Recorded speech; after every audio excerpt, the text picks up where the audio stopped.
Alright guys, as promised, we are rolling and we are live. What is going on tonight, everybody, on this Saturday evening? This is the Club of Demand 1993. And for the first time, I'd say, in like a year, 14 months, it's been a while, we are live for a top 10 special live stream for the first time since my channel had returned after a 7-month hiatus. Of course, I did do one special stream. Not long after I came back, I did kind of like my best and worst of 2019. I did that stream then. But this is actually the first time I've done an actual top 10 special since my surprise and well-deserved return to YouTube back in February. Again, I have not done special live streams. I used to, of course, do these once a week, or, of course, the one year in December, I exhausted the heck out of myself and did them, like, so many of them, because I was trying to do, like best and worst of the year that year, and I definitely exhausted myself out from all that. I do enjoy doing these top 10 specials. However, there are two reasons why, of course, I have not been doing a top 10 special in quite some time. One, I'm just a lot more busier these days. Again, I work two jobs. Well, one's not really consistently busy, but I work 40 hours during the week. Other things I take care of. But obviously, that just, I just have a lot more going on in my life right now. So obviously, I can't be as consistent with YouTube as I usually am. But second reason is, I could just throw together a list and hit go live. But now, of course, I have more, OBS and whatnot. And of course, again, I have a video to grip crying out loud. I want to spice it up a little bit. Get some graphics in there, not just see me on a screen and nothing else around me. I want to spice it up, you know what I mean? So, it takes time now for me to prepare these. So, with this being my pre-birthday weekend, my birthday is this coming Tuesday, and of course tonight, I celebrated early by treating myself to some crispy, tangy, honey barbecue and palm garlic flavor. And some, in the words of my friend Robbie One Kenobi, because of our ice cream flavors, some Virtuosa Vanilla. I'm sorry, I can't stop saying the fact that Deanna Barraza wished me a happy birthday. I still can't stop talking about it. I'm sorry, guys, but really, it made my day when I came home yesterday from work to get these in the mail. Still cannot believe it. Only Steve Cutler was not in the picture. I'm sorry, again. Promise you, Deanna, I am a fan of you in the ring. Yes, you are beautiful, but I'm going to shut up now. Anyways, so we're going to be live tonight with the return of these top 10 specials. My goal behind these top 10 specials, since I'm going to be, adding, graphics and other things in there, my big goal for these, to continue these on going forward, is to be able to do these at least once a month. I can't guarantee I want to take a big long list of suggestions like I was at one point, because it's difficult. I mean, I've done a ton of these already. I've talked about a ton of my bests and worsts, so the topics are kind of hard to pick from, and I don't like to constantly go around in circles and talk about the same things all the time. So obviously, I feel like these top 10s, I do my best, but also, as I always say, guys, remember this. I am not a very long-term wrestling fan. Again, I've only been watching wrestling since 2013. As I always say, I have gone back and watched, all the WrestleManias, all the SummerSlams, all the Royal Rumble matches, all of little highlight videos I can see, without having to go back to the very beginning and watch everything straight through. I'd love to do that, believe it or not, but again, I just don't have the time, because I like to enjoy other things right now, of course, besides wrestling. Wrestling is a part of my life. I enjoy it, but it's not my whole life. So, I definitely think, my top 10 lists sometimes are not the best compared to some other wrestling fans here on YouTube. But again, I do my best with these. But this top 10 list, of course, we're going to do two top 10 lists. It's kind of a worst and a best, of course, we're going to do. So tonight, what inspired this video for me was, even though he's not in my list, for in my list, the other night when I was doing, when I was watching, I was editing my videos. I was editing, I'm sorry, I was editing my weddings. I was watching the 24 specials I had not been able to watch. And I watched R-Truths. And when I first started watching wrestling, I was not a fan of R-Truth at all.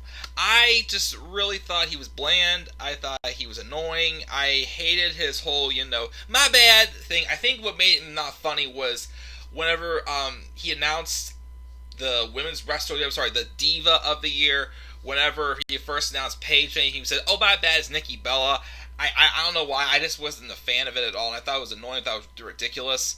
But then when he came over to SmackDown, I think it was in the 2018 draft, and he teamed up with Carmella, and the whole Fabulous Truth started. I thought it was like a turning point for me as I became a fan of R-Truth. So that kind of, even though, again, R-Truth's never, been, draped in gold for all of his career and whatnot, watching that and just seeing, the small little things that he does already has definitely made me a fan of his and made me think, he may not have all the titles on his resume, but he still has a lot of, things that, definitely makes him maybe a future Hall of Famer or something like that.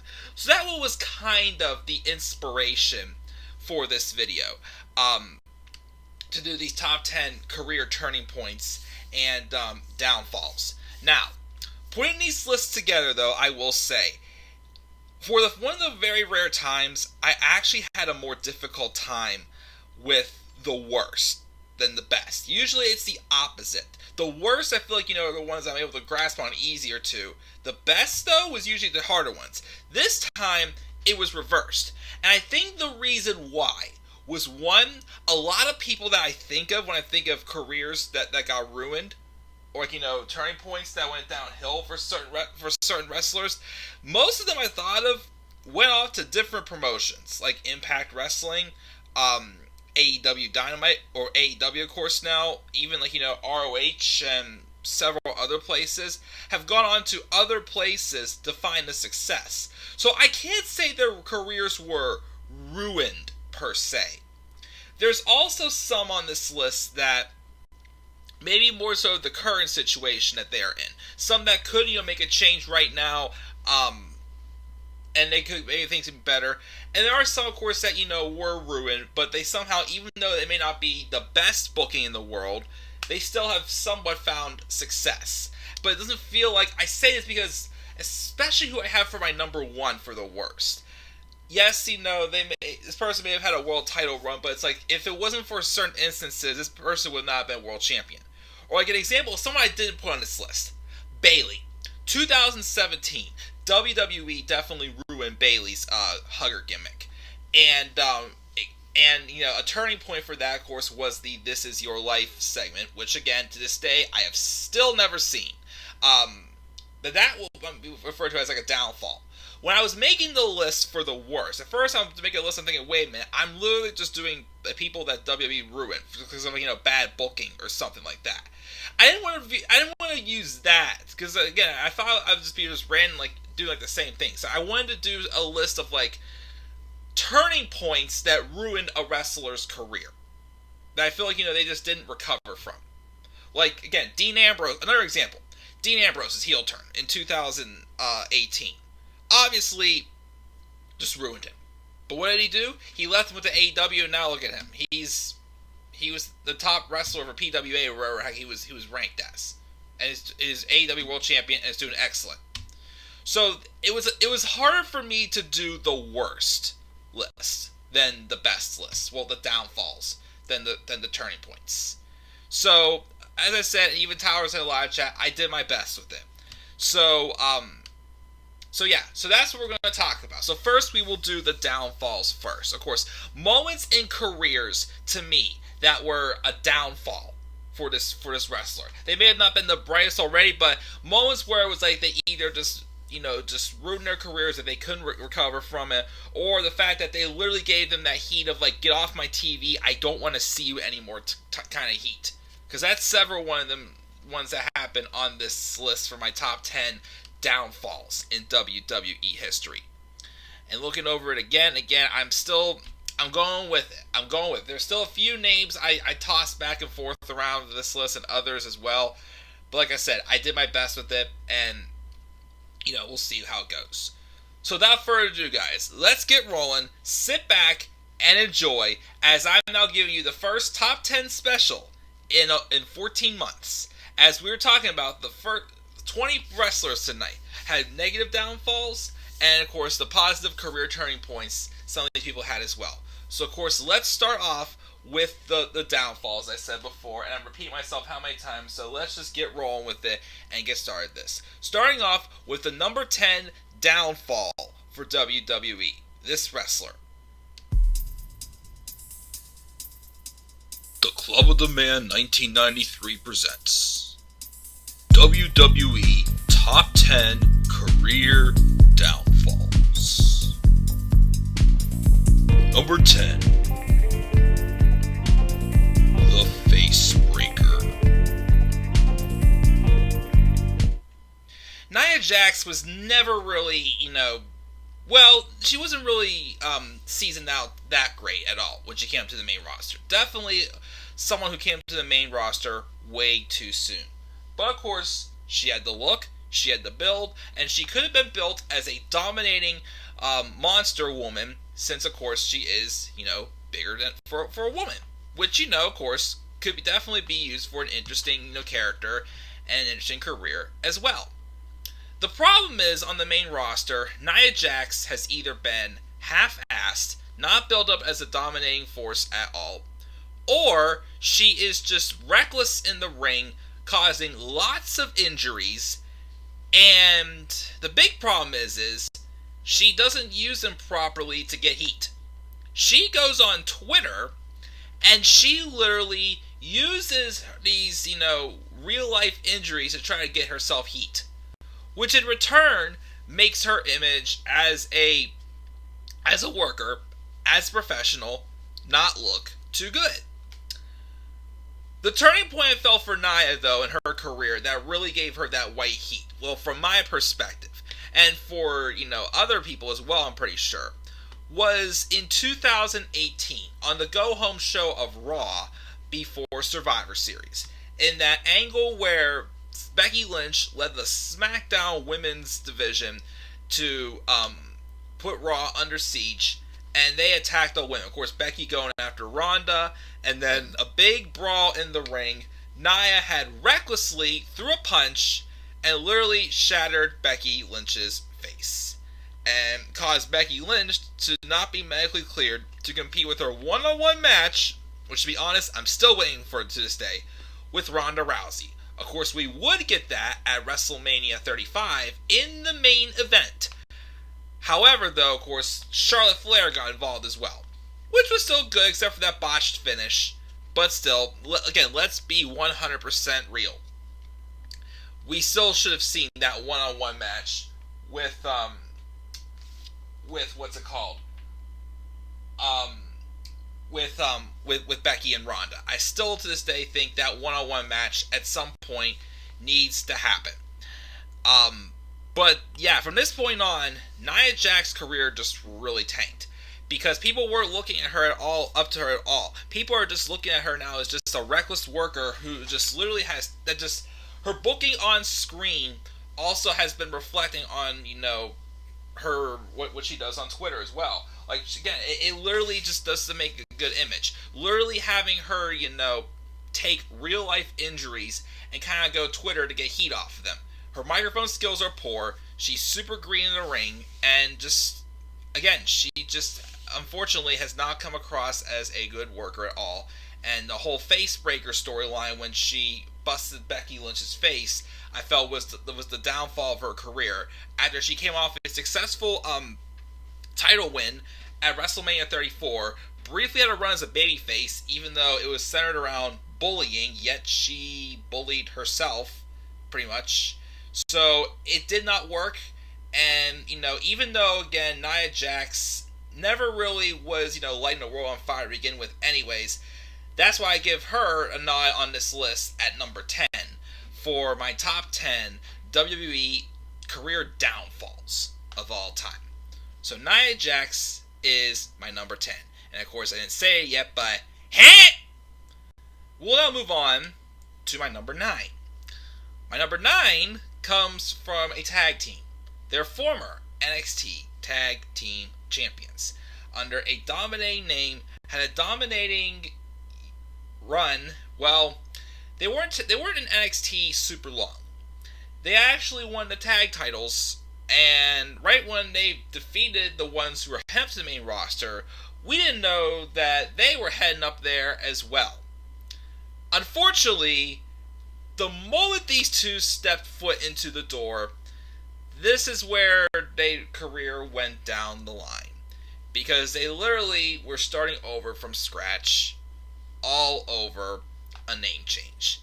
This leads to my number 9 career downfalls in WWE.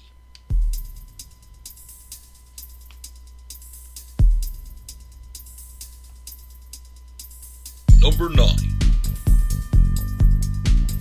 The Viking Experience.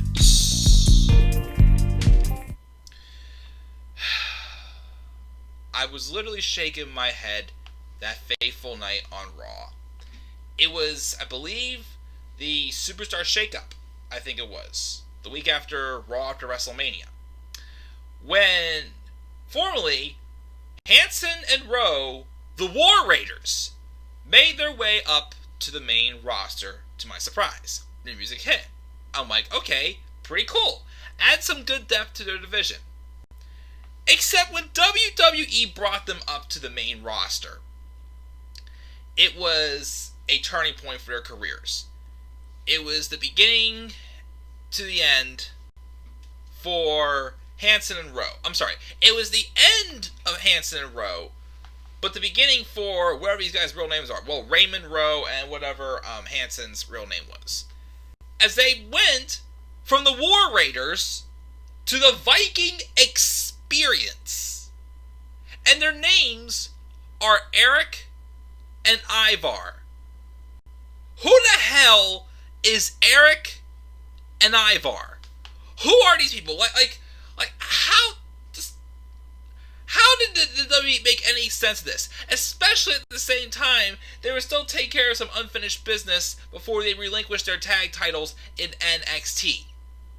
You literally had these guys all of a sudden show up with different names, and they're finishing up their business in NXT, and it just shows that just presentation can easily just suck the life out of people. Eric and Ivar are no longer these dominating big men. They're just another comedy act. Another comedy act because it literally sucked the life out of them. And then when they became Raw Tag Team Champions, nobody cared. Nobody cared because everything, they tried, the gimmick they try to play off, act like they're still the same people. No, they are not. They are not. Thank goodness they at least changed them from the Viking Experience. Again, who for crying out loud, what kind of a name is that for two big men who just dominate? The Viking Experience. Who? How does that make the... how do you go from War Machine to War Raiders to Viking Experience? Again, Vince, this was never meant to be a kid's show. What are these guys doing? Are they characters from the Magic Treehouse or something like that in the book Viking Ships at Sunrise? I only remember that book because I was a fan of that series when I was a little boy. But literally, again, why? I mean, is saying the word war bad on the main roster? Well, you called Braun Strowman, Dolph Ziggler, and Drew McIntyre in 2018 the War Dogs.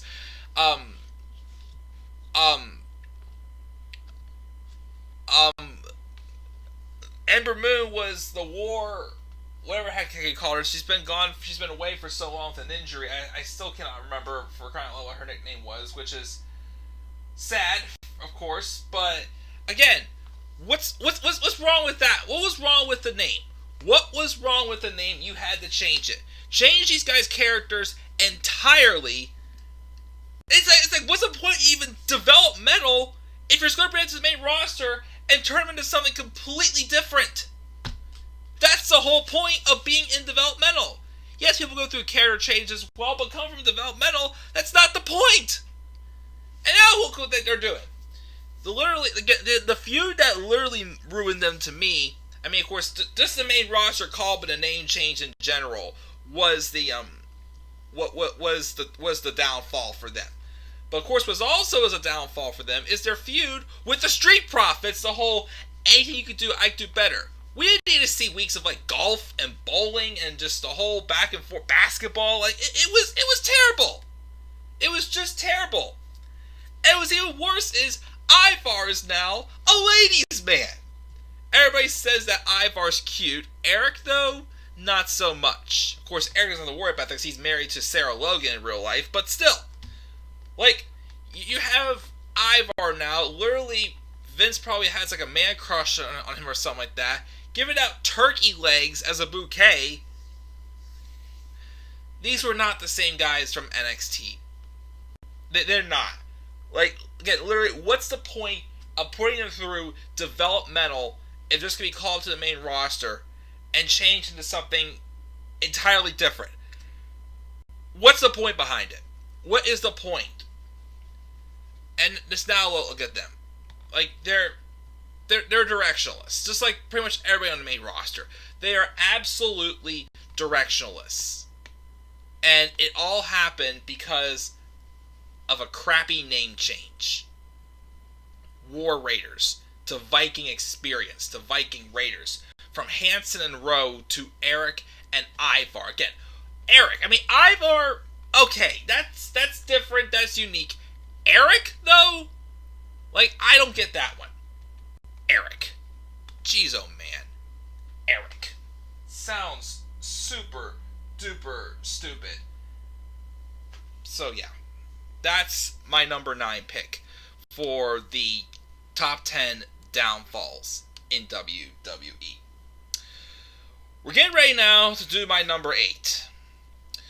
My number 8 is someone, it's actually a female, who came into the company not as a wrestler, but as a manager, as a protege. The real life girlfriend, now wife, to a now former WWE superstar, and now one of the newest members of the AEW roster as well. In ring, she still hasn't hit it off. But I think what still, made her popular is her character. Obviously, she's stunning. She's amazing. She's sexy. She's attractive. Not ever going to deny that. However, she's been involved in some very horribly booked love stories. The last one she was just involved in, though, really hurt her long term. Because she's now gone into just an annoying drama queen who literally makes absolutely no sense whatsoever, flips out, like literally has like a panic, I don't say panic attack, but like literally like freaks out over the littlest things, controlling, conniving. Like, there's a difference between, literally making like an effective, snobby girl who thinks she got it all, and then there's someone who's just, everything about it just is so fake it drives you crazy. To the point now, I want this woman off my TV. Because I cannot stand her. I can't stand to hear the sound of her voice. When she comes on my TV, I groan. And it's all because of that nasty love story that happened back on Raw this past fall. And finally ended at the beginning of this summer. And thank you, MVP, for saving this man's career. Honorable mention for a turning point right here. Well, for a positive turning point, of course. It didn't make the top 10 turning points. But the female involved in this definitely made my number 8 spot for my top 10 downfalls in WWE with this pick. Number 8.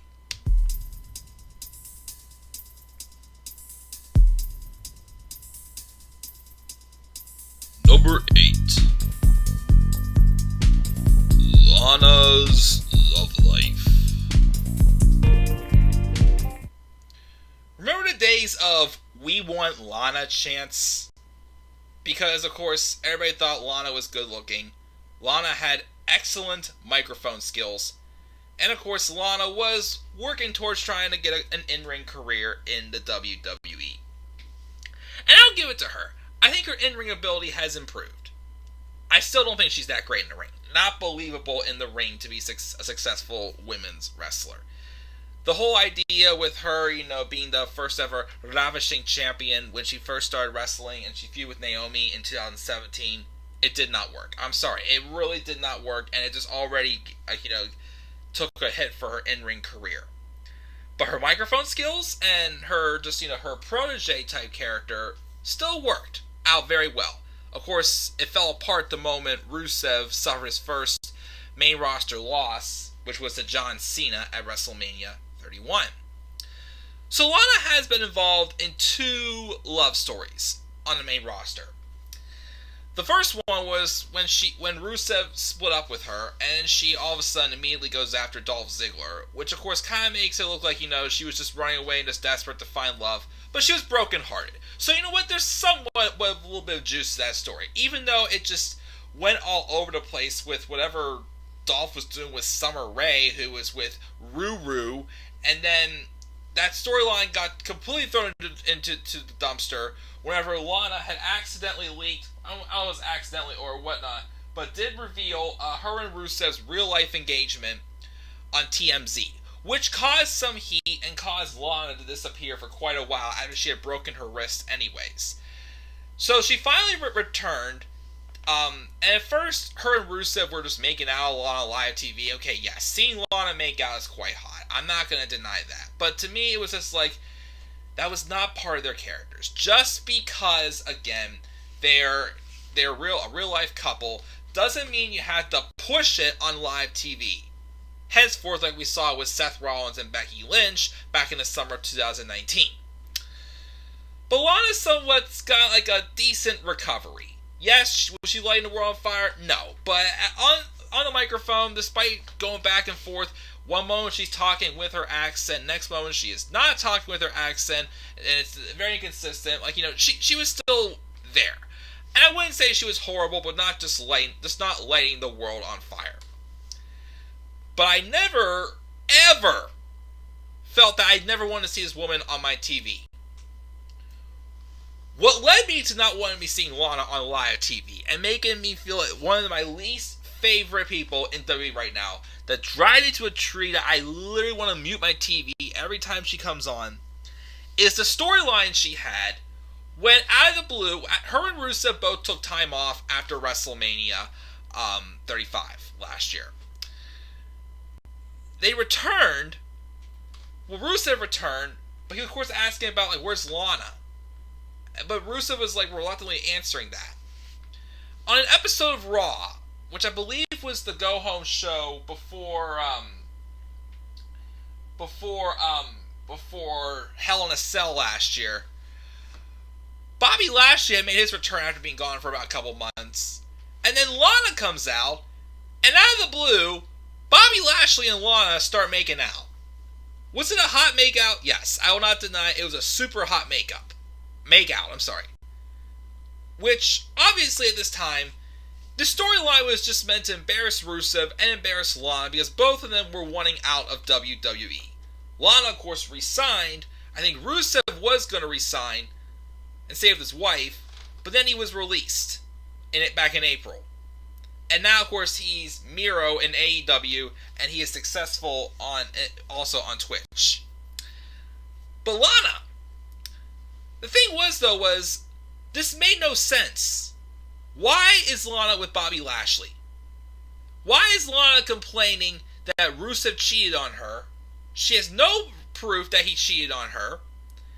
And then she's saying that Rusev just wanted sex. Rusev wanted to put a baby inside of me. Well, here's my thing, Lana. if you don't want sex and you don't want a baby, then why are you getting hot and heavy with Bobby Lashley every second on live TV? Being an obsessive freak, saying, my Bobby does this for me. Basically telling Bobby Lashley to propose. Like to the point of it looks like she's like literally holding Bobby Lashley hostage to do everything for her.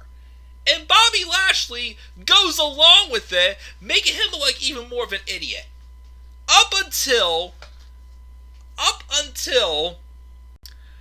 Bobby Lashley lost to Aleister Black at WrestleMania 36. All of a sudden, oh my gosh, I think I need a new manager or something like that. So, you were literally fine with Lana pulling your strings, playing you like a puppet that made absolutely no sense because Rusev wants to get too sexual with me, yet she was just pulling every move you possibly could on Bobby Lashley, freaking out over God knows who knows why, because she makes no sense, yet all of a sudden the moment that you lose a match, you want her gone. And of course they just dropped the storyline and try to pretend it never happened. But even so, Lana now to me has that white heat on her because her character literally makes absolutely no sense. She's just a drama queen who latches on to everyone. The moment one thing screws up, she has hissy fits for who knows why. And it just made her unbearable to be seen on TV. I'm sorry. She's just unbearable to be on TV anymore. Because again, she makes absolutely no freaking sense at all whatsoever.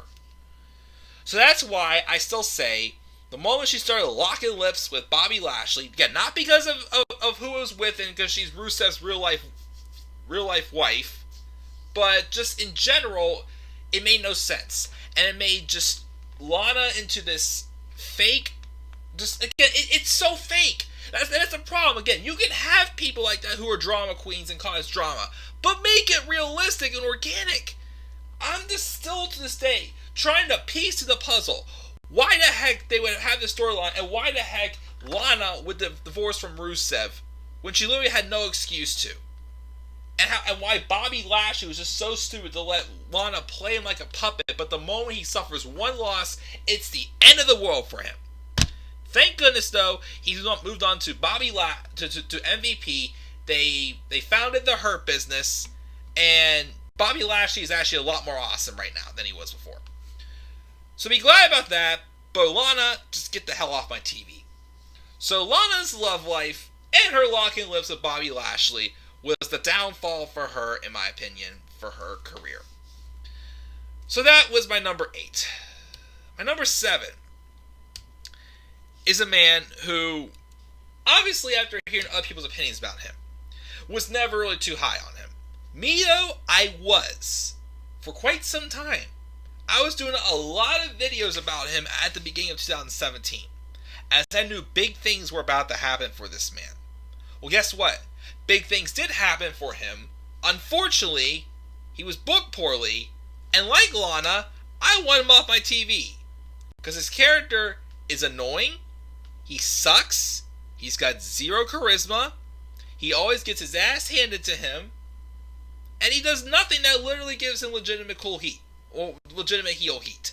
That nuclear heat that just makes him awesome. But he's not awesome. He sucks. He's literally the cheapest heel in WWE right now, in my opinion. So let's go with my number 7. And all I can say is, do not hail.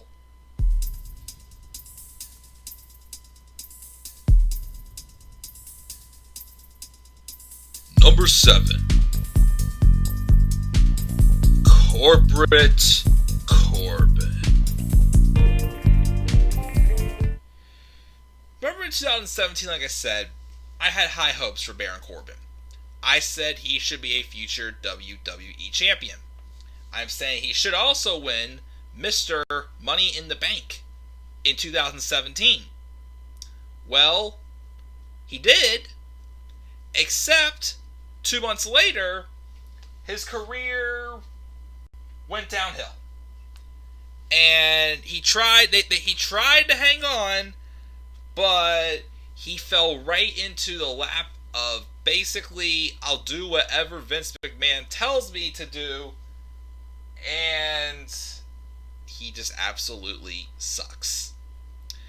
A lot of people have said, because back in NXT, for a while, Baron Corbin was just beating people very quickly in matches.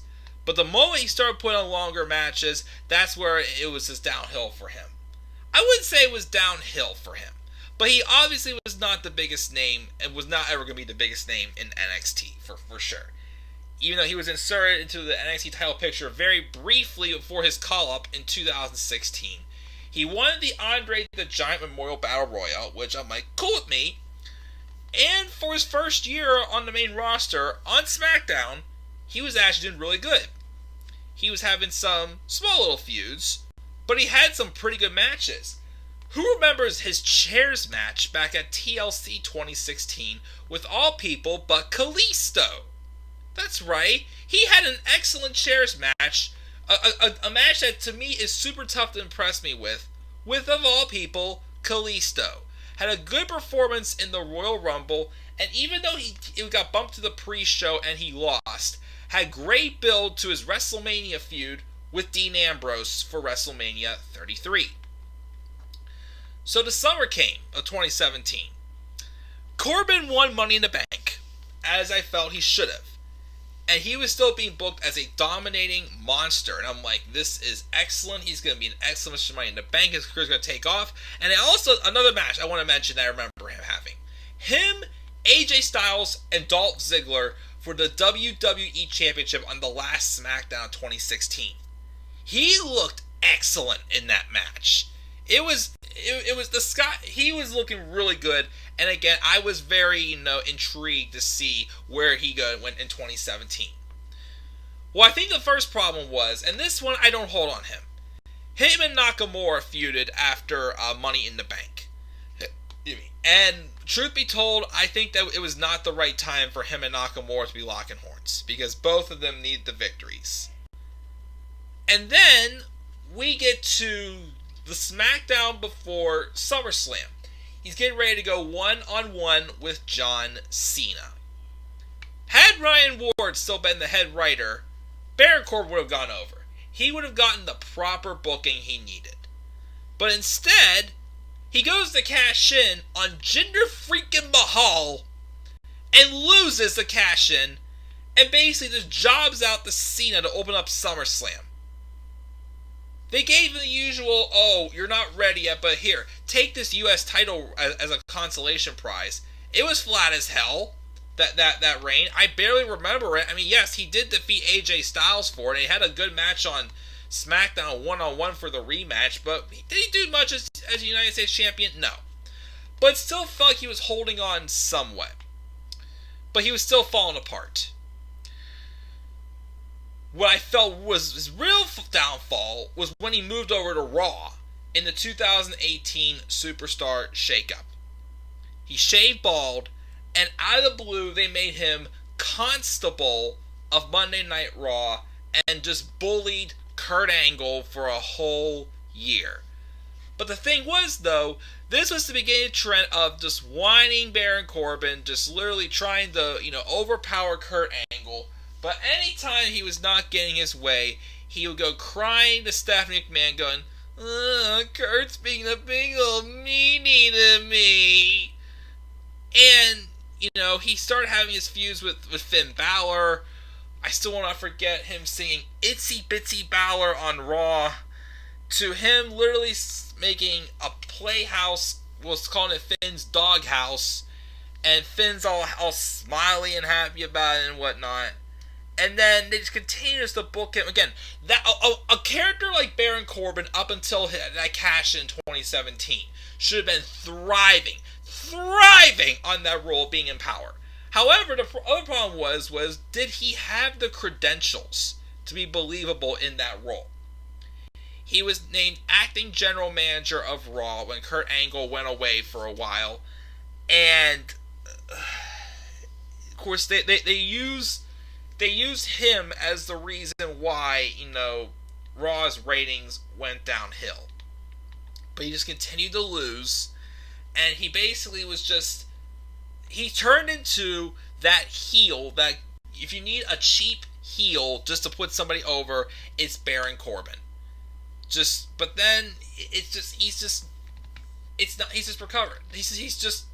He's downfall. But the problem is again, Baron Corbin is somebody that Vince McMahon knows will do anything he tells him to do. He'll act all tough, go out there and go, "Aww, this is pathetic." Whines when he doesn't get anything his way. The problem is he never has a good, legitimate excuse. Like his feud with Rollins last year for Stomping Grounds. He claimed that the referee was unfair when, in hindsight, he caused the problems that caused him to lose the match at Super Showdown, I believe it was, before he picked that match where he gets to pick the special guest referee at Stomping Grounds, and of course we all know how that went. So like, once again, he has nothing to back up anything he says. He's one of those guys who just want to say, just shut up and get off the TV. Like, what has he done good? Even when he won King of the Ring, it still couldn't save his career. He feud with Roman Reigns, dumping dog food on him. It's like, again, he thinks he's some big tough guy, but really look at him, it's like, is that the best you got? And there's some people that can play that role well and can be entertaining. Unfortunately, Baron Corbin, he can't. We don't want to see a guy getting cheap heat. Well, the white heat and just a cheap heat chicken shit heel being on our live TV. A guy who's trying to act all tough and trying to insult the Undertaker to get heat. And the best he can say is, "Undertaker, I have one more thing to say to you.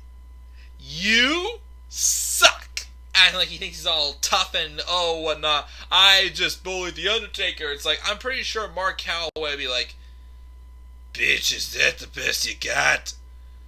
So, yeah. I literally don't care about this man anymore. Again, trust me, I used to be super high and super behind Baron Corbin. The fact, again, I wanted to see this man be world champion. Now, for crying out loud, keep this guy away from the world title scene and just get him off my TV. Because, unfortunately, that failed cash-in was the downfall to his career. Even though a lot of people were never that big fans of Baron Corbin, I personally was interested in him until that failed cash-in.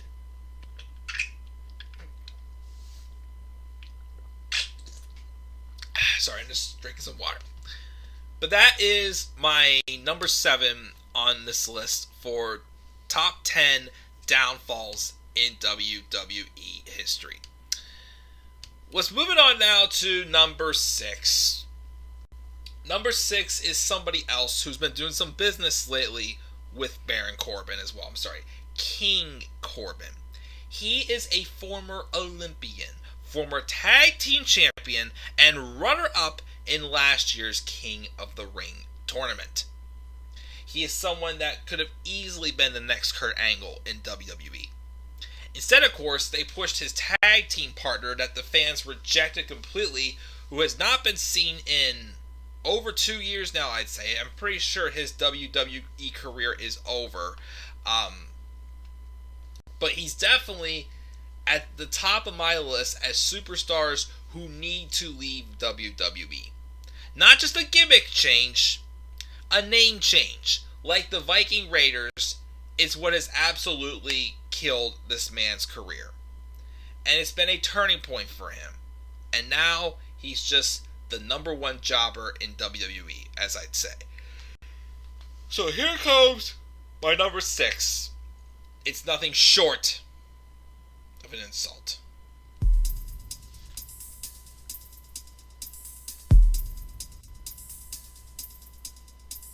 Number 6. Shorty G. He's an Olympian. He's won medals in the Olympics. He, for crying out loud, can get over with the fans. Just being himself. For crying out loud, the Gable chants we used to get in NXT. American Alpha. Just an exciting tag team that we had in NXT. With him and Jason Jordan. Chad Gable, to me, if there's anyone that I think needs to get out of WWE like as bad like the most, it's definitely Chad Gable. Called to the main roster with Jason Jordan as American Alpha, put on SmackDown. Unfortunately, with even though SmackDown was excellent up until Road Dogg took over in 2017 as head writer, they unfortunately, the one thing I will knock them about was they didn't really book the tag team division too well. And American Alpha, even though they won the SmackDown tag titles, didn't do much with them. Didn't really stand out that much. Were they horrible? No, but they definitely didn't make them feel like must see. They took away Reddy, Willing, and Gable, took his towel away, and then out of the blue makes Jason Jordan Kurt Angle's son, which that went over really well. Did it? No. And then Gable did form a tag team. Again, like Cesaro, Chad Gable has gone through tag team partners like gum. He was with Jason Jordan. Then he was with Shelton Benjamin, which actually was a decent tag team. Unfortunately, they didn't go all the way with it. And out of the blue, they split them up as well. So then he starts teaming with Bobby Roode, as I call them, Team Too Happy.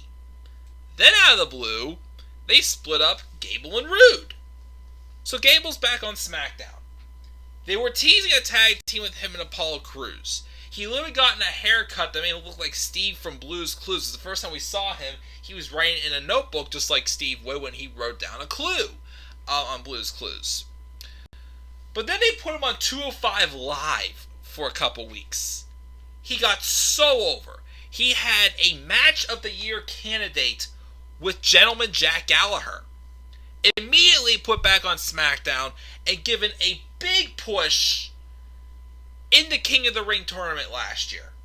Got so over. Except for the fact they were making fun of him for being short. Newsflash, people, he's like, what, 5'9"? There's a lot of guys out there who are 5'9". Andrade Cien Almas is 5'9". Daniel Bryan's 5'10". Rey Mysterio's like, what, 5'6"? Lucha House Party members, they're like 5 foot whatever. And you aren't emphasizing there that they're short, constantly calling them shorty and whatnot, because that's, of course, going to get him over because he's short. No, that's not the case. But he got very over, and yes, he came up short to Baron Corbin in the King of the Ring tournament. But still, he got over. He got over, and the crowd loved him. But what did they do with him? They continued to push these short jokes on him. And after a while, he says, you know what? I don't care. I'm short. It's like, okay, you can say you don't care what people have to say. Sticks and stones may break my bones, but words will never hurt me. But he still should be himself. Chad Gable. Instead, he says, I'm going to embrace who I am. I'm Shorty G. The birth of Shorty G ruined Chad Gable's career. He's out there looking like an idiot, embracing this whole idea of him being short. Now he's what, Baron Corbin's lackey who just got his ass kicked every single week? Because he's a heel now, even though a couple times he's seen backstage chilling with the faces. He's just an extra. He's no different. Like, if James Ellsworth was still in WWE, he'd be no different than James Ellsworth. Treated like a glorified jobber, pretty much. He goes out there, just gets his ass kicked week by week now, because he's a heel, and he sided with Baron Corbin. For what? For what? Nothing. Absolutely nothing. Just to embrace his whole I'm short thing. You're not short! Yes, you're not 6 feet tall, but you're not short. There's a lot of guys your height. I have friends, for crying out loud, that are your height. Some are actually shorter, and they're guys my age. Yes, they're shorter, but you know what? The gimmick is just not believable. It's a comedy act.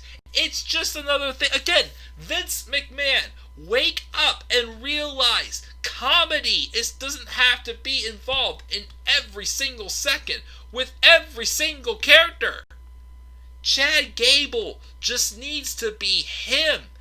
And you have a future Hall of Famer that you're literally treating like a glorified jobber.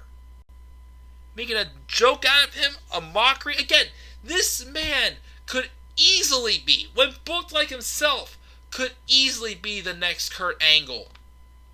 Instead, you have him walking around embracing the not true size he is. He is not short. He is an amazing technical wrestler who can wrestle any style great, and it's just amazing in general. Instead, you have him embracing that he's short, going around calling himself Shorty G like an idiot. Wearing a Space Jam outfit, and it just makes me sick. So, Chad Gable embracing the Shorty G gimmick is my number 6 for top 10 downfalls of all time. So with that being said, we're going to move on now to number 5. Number 5 was someone that I tossed around about putting on this list, because him and somebody else who did not make this list, I felt that, of course, are not being booked. But this one I felt like I was only throwing it because of a booking reason. But still, it's obvious that this person, like, where did it go wrong? Where did this person hit that downfall that he's just not recovering from? It's one thing to, we've reduced them to just the... Here's what typically happens to a lot of superstars who have not succeeded in WWE. Given a shot in the main event scene, they overproduce it, they don't succeed, they get thrown into the US or the Intercontinental title picture as a consolation prize. They flounder even more with that championship, and then they pretty much, take the title off them, and it's like, well, we got nothing for you now. You're directionless, and you mean absolutely nothing. And even though it's been a super back and forth career of this guy, someone who I still think should not be on this list, I still feel like I'm only doing this because this guy has just had bad booking. But recently, with my thoughts about this guy and the booking about this certain superstar, he's one name I started beginning to say he should go back to NXT. Because, or another guy I feel could leave WWE and go somewhere else. But after a shocking appearance on NXT last fall, and just feeling the fire for him, I thought, that's where he belongs. That's where he needs to go right now. That's where he fits in. So, that's why I'm going to pick, even though I still don't think this is more so a downfall, just someone who I think, is just lost right now in WWE. And of course, part of it was, he's had a couple spots that were downfalls, but he had something that gave us hope for him. But then now it's just, again, he has nowhere to go, pretty much, I feel, for this next wrestler. So here's my number 5 for top 10 downfalls.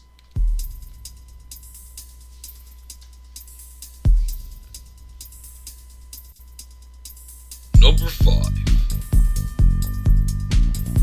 Kevin Owens hits a dead end. Does anybody remember when Kevin Owens first came up to the main roster that he defeated John Cena clean in his first ever one-on-one singles match on the main roster at Elimination Chamber 2015? He defeated John Cena clean and was a dominating badass. He had 2 more matches with Cena that were good. He lost both of them. But then he would get solid runs, with the Intercontinental Championship. And of course the United States Championship. Yeah, it could have been better, but they were good for what they were. Kevin Owens also had a run with the Universal Championship, which he had won in that fatal 4-way elimination match after Finn Balor had to relinquish it following a torn labrum he suffered at SummerSlam 2016. Now, yes, the pairing of Kevin Owens and Chris Jericho, Team Chris and Kevin, was definitely, an entertaining act. The problem was, Kevin Owens around that was still being booked like a coward. And Kevin Owens was not meant to be a coward. The prize fighter, just dominating destruction. Again, look for crying out loud at his feud with Sami Zayn in NXT. When these two are actually having a serious feud with each other, they are two of the absolute best in the business and know how to tell a freaking story, for crying out loud.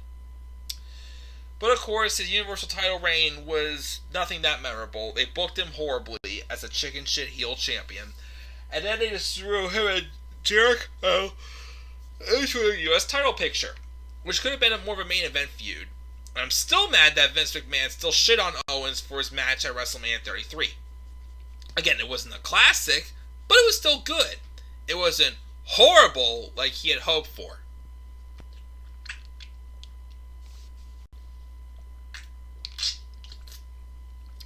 But obviously Vince McMahon had other things in mind.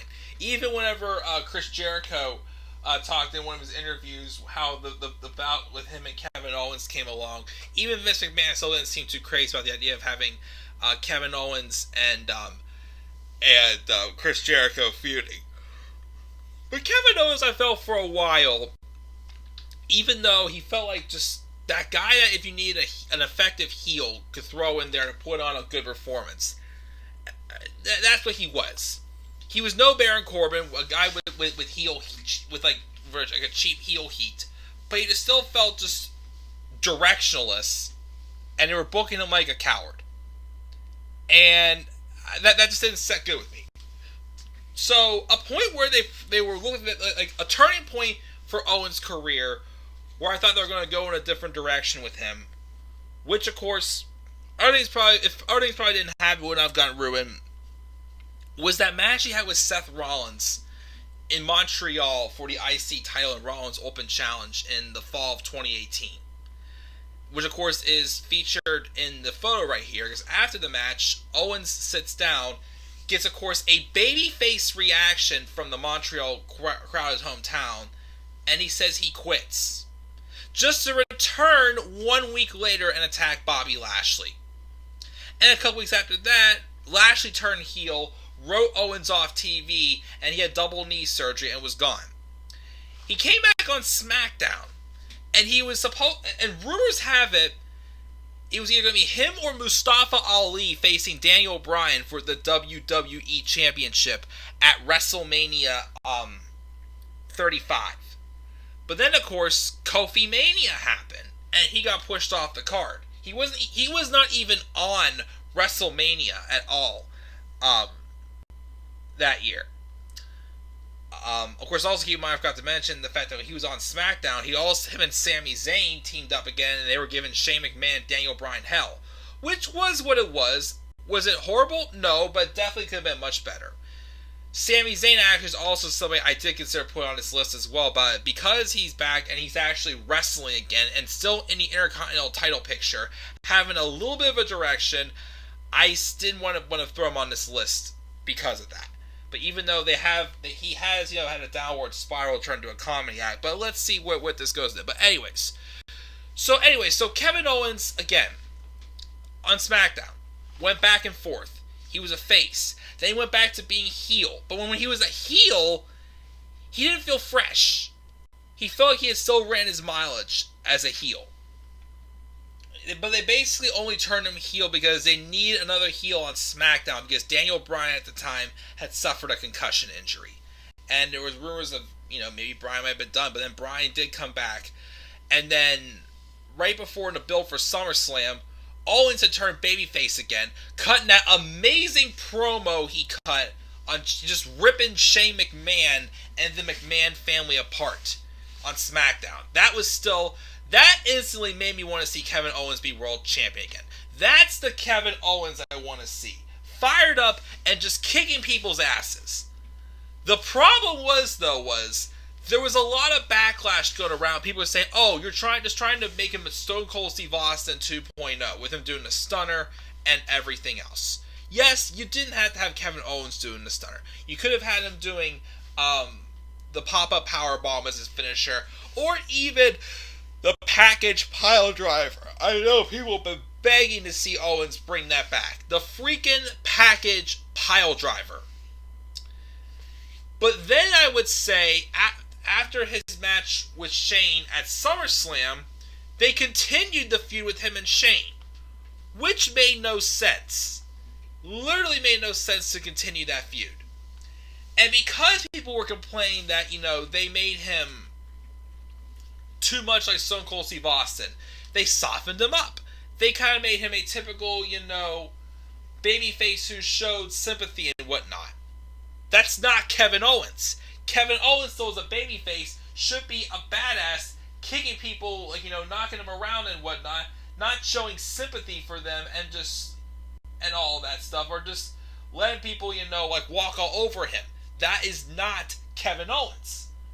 And then he enters, okay, the last time I really felt a lot of fire for Kevin Owens, that I was, really behind this man, was when he made a surprise appearance at NXT TakeOver War Games last fall, and was the 4th member of Team Ciampa.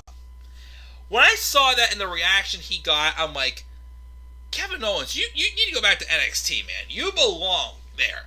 That's where the fire is right now with you. That is where you're going to get super over, and everything's super fresh down there for you. He then enters a never-ending feud with Seth Rollins. They have their match at WrestleMania 36. He wins. But then they do nothing with him. I think he apparently hit an ankle injury. But ever since he's been back, what's he been doing? He's just a talk show host. It's doing nothing for him. Even when somebody's injured, you can still make them feel relevant. Look what they did with Dr. Britt Baker on AEW. They made her feel relevant, and for crying out loud, she was injured. Kevin Owens, he just feels like just a background noise. A talk show host. Just like he's here, talk show host. He has no direction on the main roster right now. Both as a heel and as a babyface. And I think they had a golden opportunity to, really bring out Kevin Owens as a babyface with that feud with Shane McMahon. Instead, it went on too long, and they bounced back and forth to what character they were looking for out of Kevin Owens as a babyface. It's just, he's stuck. He's in a rut. He's literally at a dead end. What else does he have to do on Raw and SmackDown? NXT is lacking a top babyface right now.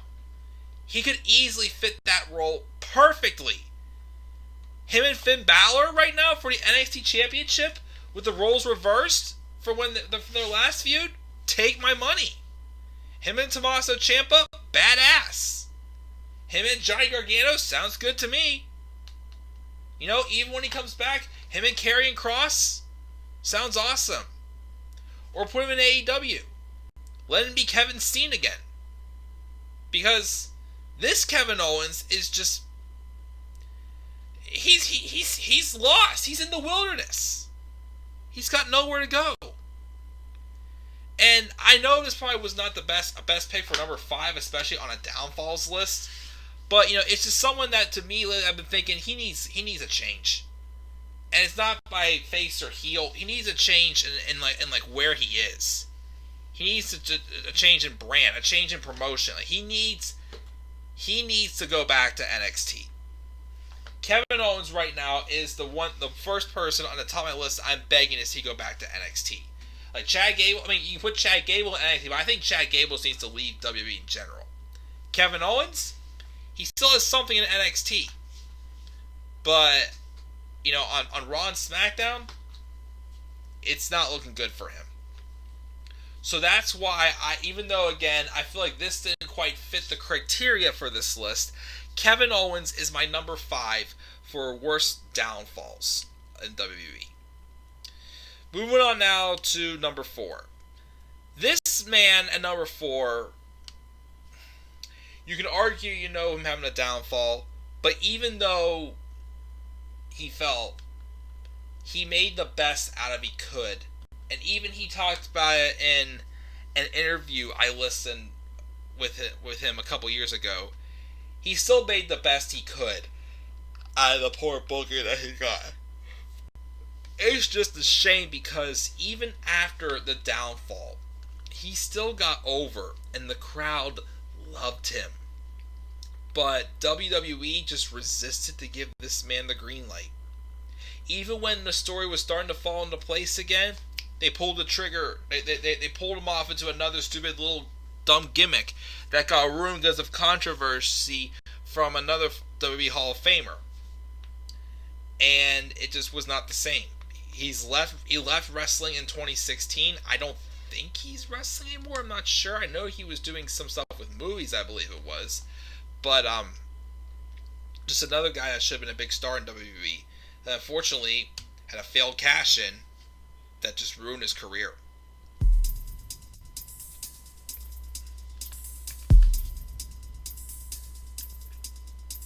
Number 4. Sandal's multiple gimmicks. Damien Sandow had all the tools to be a main event player in WWE.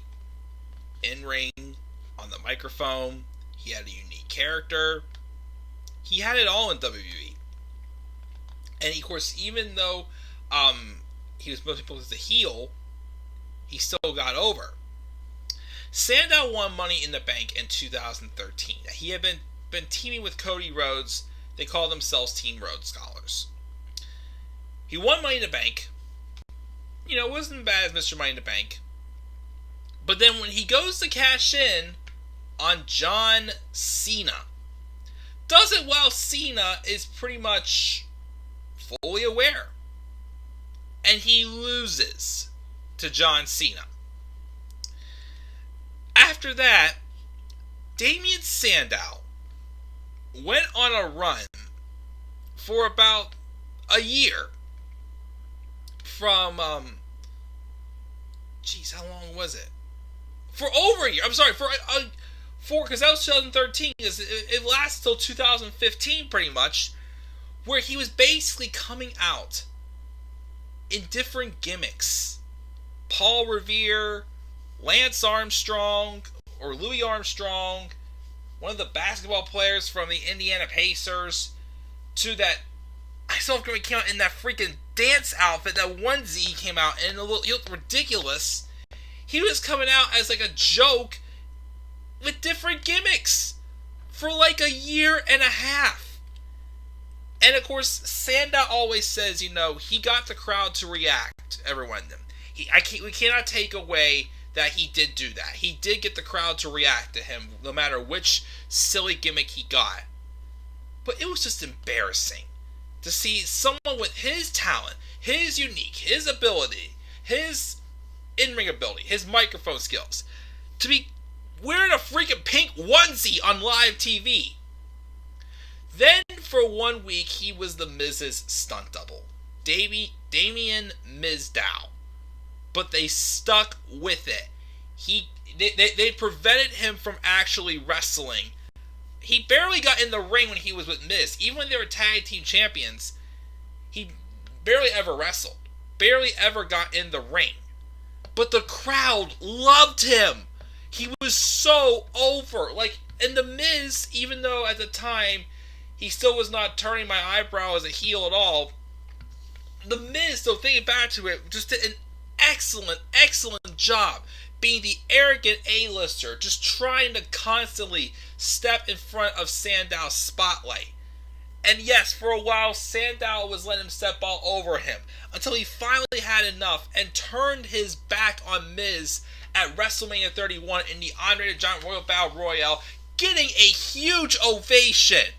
He should have won that Battle Royale. Instead, he lost to the Big Show, who tossed him out of the ring. And then they continued the feud.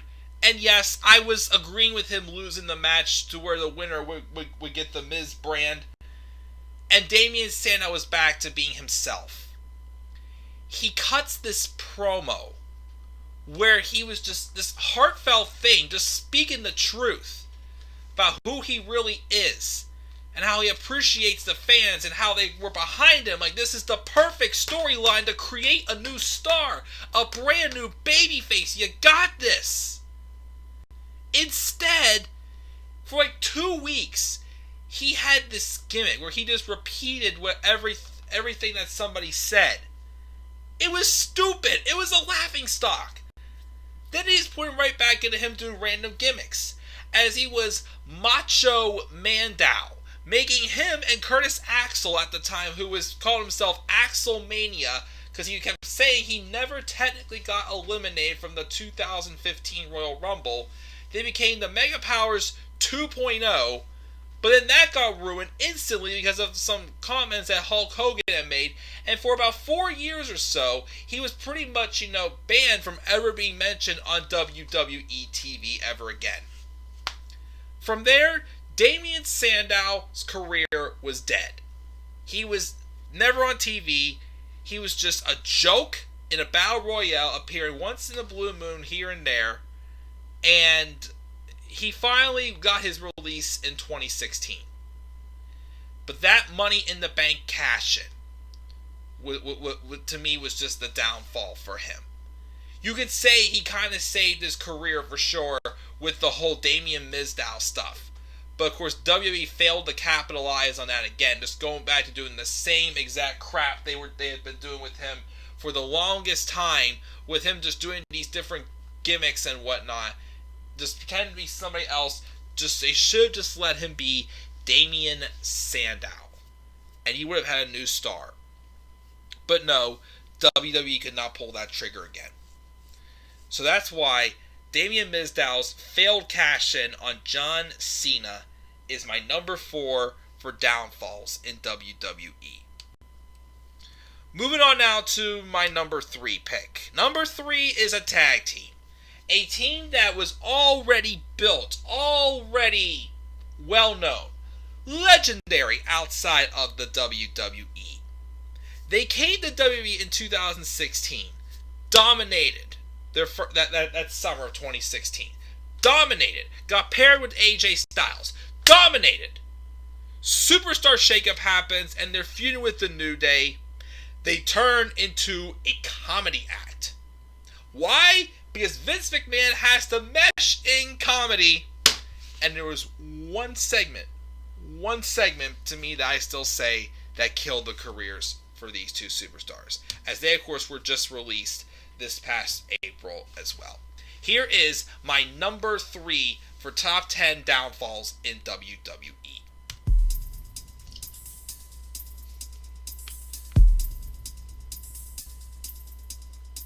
Number 3.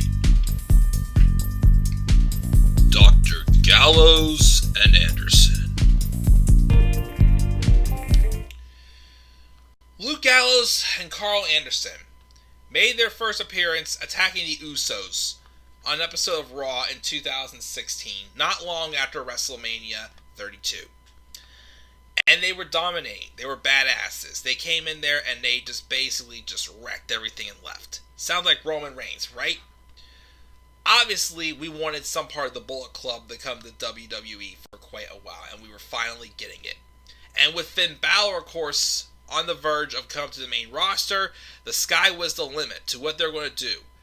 And of course, to light the fire in him, they put AJ Styles with them for a couple months in 2016. And they were just absolutely phenomenal. Just amazing. The three of them together was just doing some great things. They were on the cusp of just having just an excellent run in WWE. But then the brand split returned. And for no reason, they put Gallows and Anderson on Raw and AJ Styles on SmackDown. Why did they not keep the three of them together? I still do not know why to this day. But nevertheless, they entered a feud with the New Day. And don't get me wrong, New Day deserved to be the longest reigning tag team champions. However, Gallows and Anderson were the rightful people that should have dethroned them in the first place at SummerSlam 2016. But then they lost to them. And then they lost again. And they lost. And they continued to lose. But what really hurt these guys, they went from dominating badasses to just a comedy act again. Doing stuff like doctors discovering the cure for ring post-itis after they took out Big E by slamming him crotch first into the steel post, right him off of TV, which what could have been unique about that was the fact that it made them look smart by taking out the muscle of the New Day. Remember, for quite the longest time, New Day was just having Big E and Kofi Kingston wrestle the matches. Xavier Woods was not wrestling matches. He was just basically their mouthpiece for quite some time. I never thought we were ever going to see Xavier Woods succeed inside the ring, which he eventually would. We will talk about that later. But again, comedy is not for everyone. It was never meant for Luke Gallows and Carl Anderson. As they started cutting segments about doctors and retirement homes. And then, of course, the segment that just absolutely killed them, made them not look cool anymore, was the Old Days segment. They literally had 3 random guys come out dressed up as old men to mock the Old Day. Just literally making them not cool at all. Just one of the most embarrassing segments that I'm sure many of us as wrestling fans within the PG era have watched. One of those segments that we would just be humiliated to admit that we were wrestling fans. And it ruined, to me, that was the segment that just ruined the careers of Gallo and Anderson. They just never recovered after that. Even when they got moved to SmackDown and turned babyface.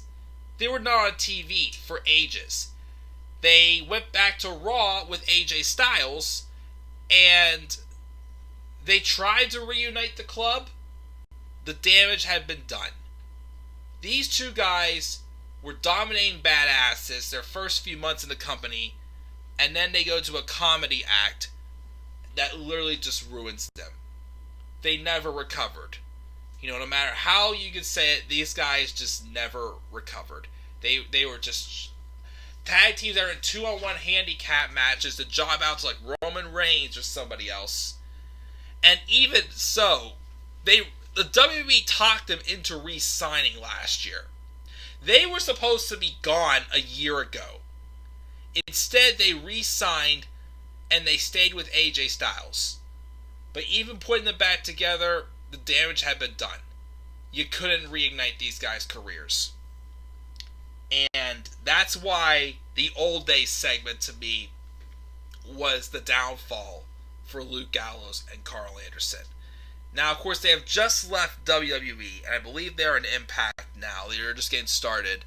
So, hopefully things work out better for them there.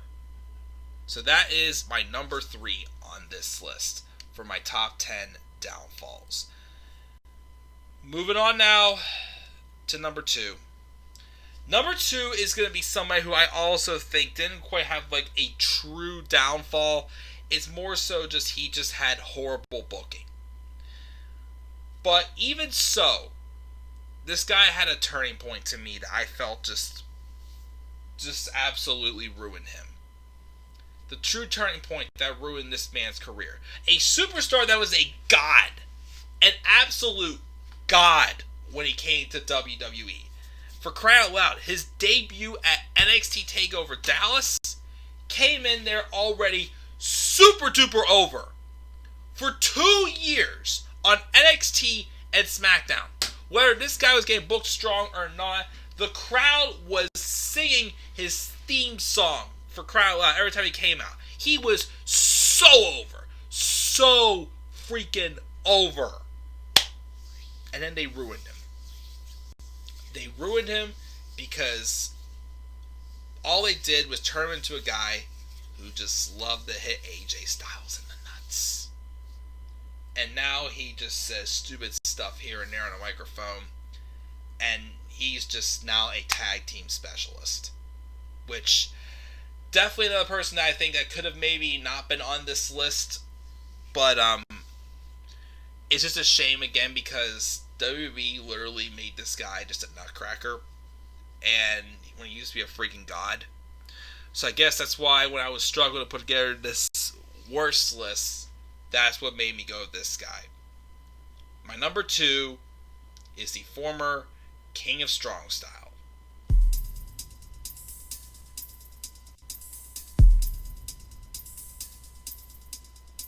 Number 2, Nutcracker Nakamura. Shinsuke Nakamura came to WWE in 2016 and had that legendary Match of the Year candidate with Shinsuke Nakamura and with Sami Zayn at NXT TakeOver Dallas. This guy came in and was a god. He was a god in Japan, and he was instantly received as a god in the United States of America.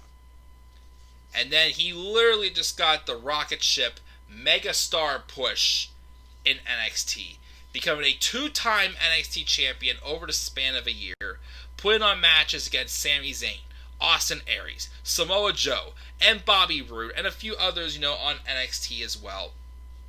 This guy just instantly clicked as a megastar. He could have been on the main roster immediately when he came over to the United States, but they gave him a run in NXT that, of course, just was the right place to put him over. Because he goes to the main roster after only 1 year in NXT. And of course, the dream match is him and Daniel Bryan. And of course, at the time, Daniel Bryan was still on the shelf, retired, and he would return a year later. They have had only one match, I believe, on the main roster. And it was on an episode of SmackDown before WrestleMania this year, which I'm just like, geez, oh man, put these two in a pay-per-view match and let them just kill it. But Nakamura, I think the problem was when he came to the main roster, he had a match with Dolph Ziggler at Backlash, which was decent. Not bad of a choice for a first opponent for Shinsuke on the main roster. He was in Money in the Bank, fine, just give him a reason to hang with the big boys. Then, as I said earlier, he definitely feuded with Baron Corbin at the wrong time. Again, they both did not need to, be each other's, downfalls. But they kind of tried to cancel that feud out. Then he beats John Cena clean on live TV, on free TV. A WrestleMania match, John Cena and Shinsuke Nakamura. They gave that away on live TV to just have him lose clean to Jinder Mahal. He then beats Randy Orton clean to get another shot at Jinder Mahal. And he still lost to Jinder Mahal. So after that, Nakamura, of course, just literally just lost all of his steam. But he got some of that back with the huge reaction he got when he won the 2018 Royal Rumble match and immediately challenged AJ Styles at WrestleMania 34. Problem was, they did nothing with him. They were not building him up as a serious contender for Styles. And the match at WrestleMania, good, but it was nothing compared to what they could have had at the Wrestle Kingdom. But then they turned him heel. They turned him heel, and all he was doing for months was just constantly just crushing AJ Styles areas where the sun does not shine. That's all he did. If that was meant to be kind of like a turning point to yes, turn him heel, maybe just bring out some type of more of a mastermind gimmick with the mind games. Have his mind games what's the big strong suit of his character. Instead, Nakamura just kept losing to AJ Styles. And then, like Kevin Owens, they just like, oh, well, it didn't work out for you in the main event scene, so here's the United States Championship. Never on TV as United States Champion. He has not recovered since. This is a man, for crying out loud, that was a star made, handed to WWE. Yet, because they didn't create him, he was not getting the reactions that because of them, they had to make him into something that they saw him as. And that heel turn especially was what killed it for him. I mean, yes, you can definitely say him jobbing out to Jinder Mahal 2 pay-per-views in a row and making a mockery out of him was a downfall for him. But him winning the Rumble gave us that hope back. But it was just one night we could have viewed Nakamura as a megastar again. Again, the guy who not only beat John Cena and Randy Orton both clean, but also eliminated both John Cena and Roman Reigns in the Royal Rumble in 2018. You had it back there. And then you turn him into the Nutcracker. You had a god, and you made him into a joke. So Shinsuke Nakamura gets the number 2 spot for top 10 downfalls in WWE. Number 1. We're finally at number 1 for these downfalls. I picked this guy for number 1 because WWE has had how many... His downfall was when he went from, once again, a dominating monster to, I wouldn't say a comedy act, but a child's plaything. Literally somebody who should not be out there pleasing the kids. The character was not meant for him to be pleasing children. And I say that because of the moment they gave him at WrestleMania 34. Which I still say that was the downfall for this guy's career. He just was not the same after this. Yes, he had hit some bumps along the road with losses to Brock Lesnar. And of course, should have been one in the Elimination Chamber in 2018. They booked him as the one they probably should have. Instead they didn't. And it's all been downhill for this person. And I put this guy at number 1 also because WWE have only put him in the spots he should be when they need him to be. Not when he's earned it, when WWE needs him to be. And the way he's been booked instantly after dropping the Universal Championship just a couple weeks ago shows that purely. I don't care what the story was told in the 24 special WrestleMania 36. WWE would have never given this man the opportunity if it wasn't for Roman Reigns stepping away. Here is my number 1 career downfall for WWE. And the number 1 WWE career downfall of all time is from monster to babysitter.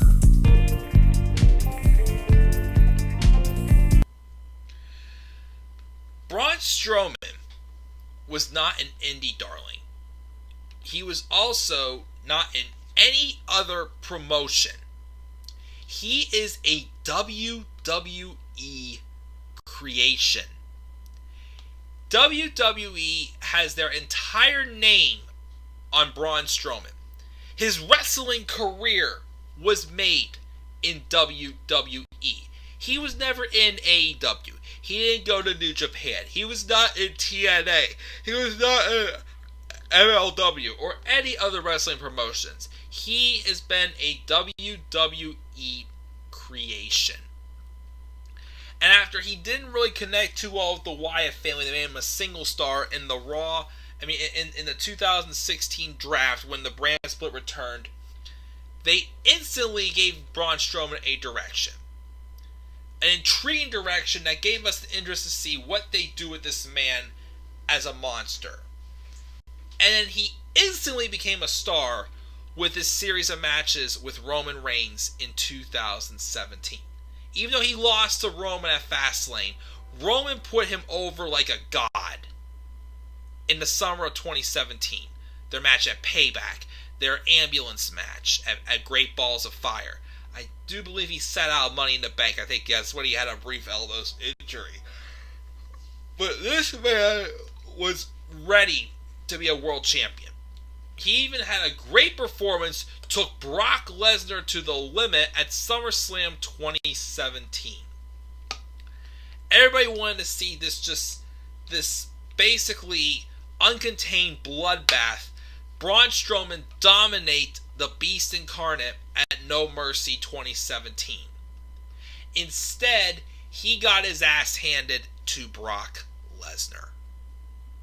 But of course, they try to keep his momentum going, and they turned him babyface. Of course, after they basically threw him in a dumpster, and he returned back to Raw in a different dumpster like a couple weeks later, which made no sense, and they turned him face. Yes, he feuded with Kane, that was awful, but, Braun Strowman still had something in the tank. As a monster, just a badass still trying to destroy everything in sight. But what was the turn point where Braun Strowman took a hit was where he went into WrestleMania 34 with him and a mystery partner going to take on The Bar for the Raw Tag Team Championship. Obviously just a consolation prize for Braun, but Braun was still being booked as a monster, running roughshod on everyone. So for weeks we're wondering, who's going to be the partner? Who would Braun Strowman, the monster among man, the person who could just take out the tag champions on his own, and just be like the monster among champs, and then just be like, just a one-man tag team champion or something like that. So we're wondering what's going to happen. Strowman shows up at WrestleMania and says he's picking someone from the crowd. So I thought maybe this is a way for him to introduce a new star. Instead, this monster, who literally flips over ambulances and semis and all other big-ass equipment, picks, of all people, a 10-year-old kid of a WWE referee from the crowd. And in the words of my friend Robbie One Kenobi, goes from the monster among men to the babysitter among men. Babysitter. Like this big child teddy bear plaything, whatever you want to call him. That's not Braun Strowman.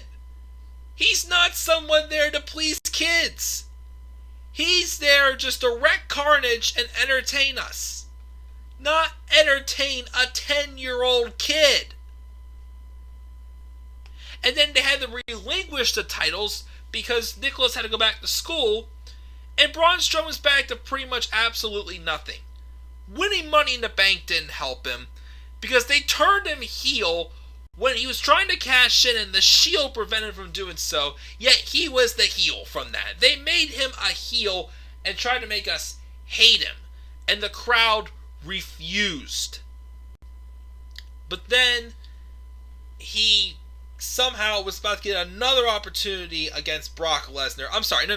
He did at Crown Jewel. That was the perfect time when Roman Reigns had to relinquish the championship due to leukemia. It was the perfect time to turn everything around and give Braun his win back against Brock Lesnar at Crown Jewel in 2018. Instead, Baron Corbin attacked him before the match and let Braun Strowman win. Makes no sense. You just had Brock Lesnar be booked as this heavily hated man just to get Roman Reigns over for not defending his championship. Everybody in the locker room was tired of it, yet Baron Corbin helps Brock Lesnar defeat Braun Strowman. And then Strowman was supposed to get another shot at Lesnar at the Royal Rumble in 2019. Instead, they pulled him out of it and they put Finn Balor in his place. And Braun Strowman has not been the same ever since. He's had nothing meaningful to do at all. But then, of course, what makes me mad was the moment Roman Reigns, the moment you didn't have you had Brock Lesnar already occupied with the title. The moment Roman Reigns refuses to compete at WrestleMania due to the pandemic, then all of a sudden we need Braun Strowman. Braun Strowman was not champion because WWE thought he deserved it. Braun Strowman was only WWE champion because WWE needed him to be Universal Champion. The moment Roman Reigns comes back, the title's taken off of him, and look where he is now. He's on Raw Underground. He goes from being Universal Champion to going back to Raw Underground.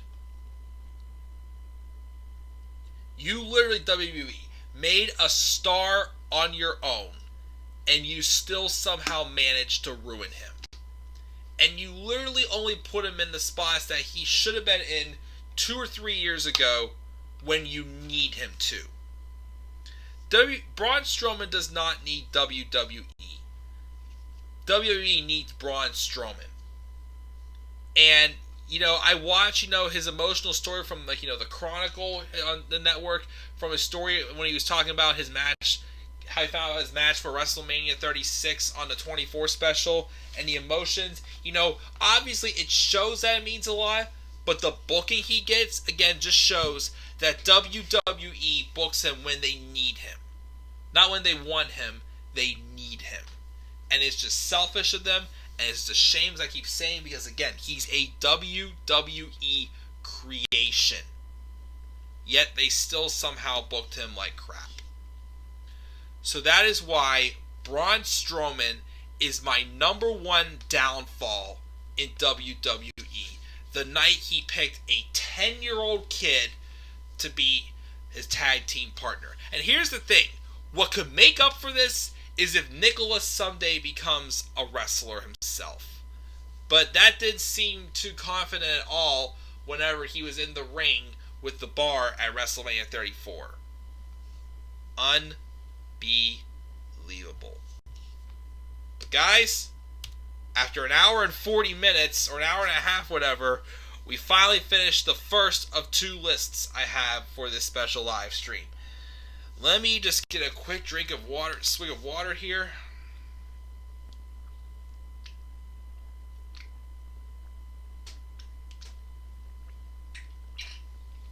I'm all finished. I better replenish my stock with water. I'll be right back, guys. But while I'm gone, please feel free to give me your thoughts so far on this top 10 list. Who were your downfalls?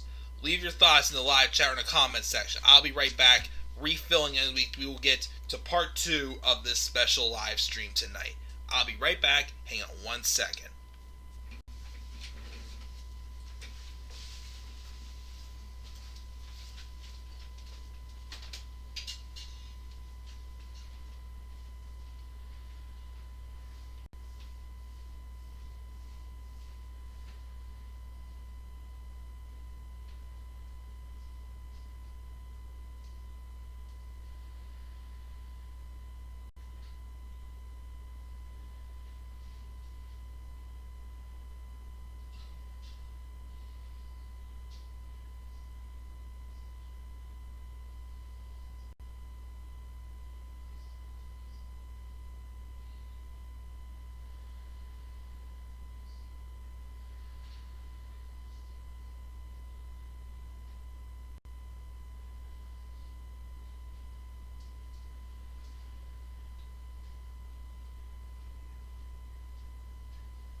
we're back.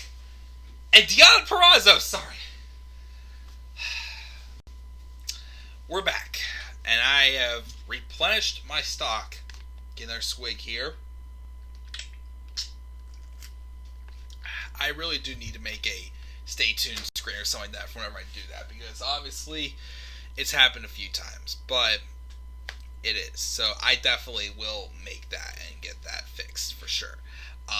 But of course, before we move on now to the positive side of this top 10 special, even though it's already been a long one, but you know what? Fine by me. Let's check the live chat and see what we've got here. Looks like we got Tyler and Mark and Lauren. So we've got a lot of stuff to read in the live chat. Everybody's here.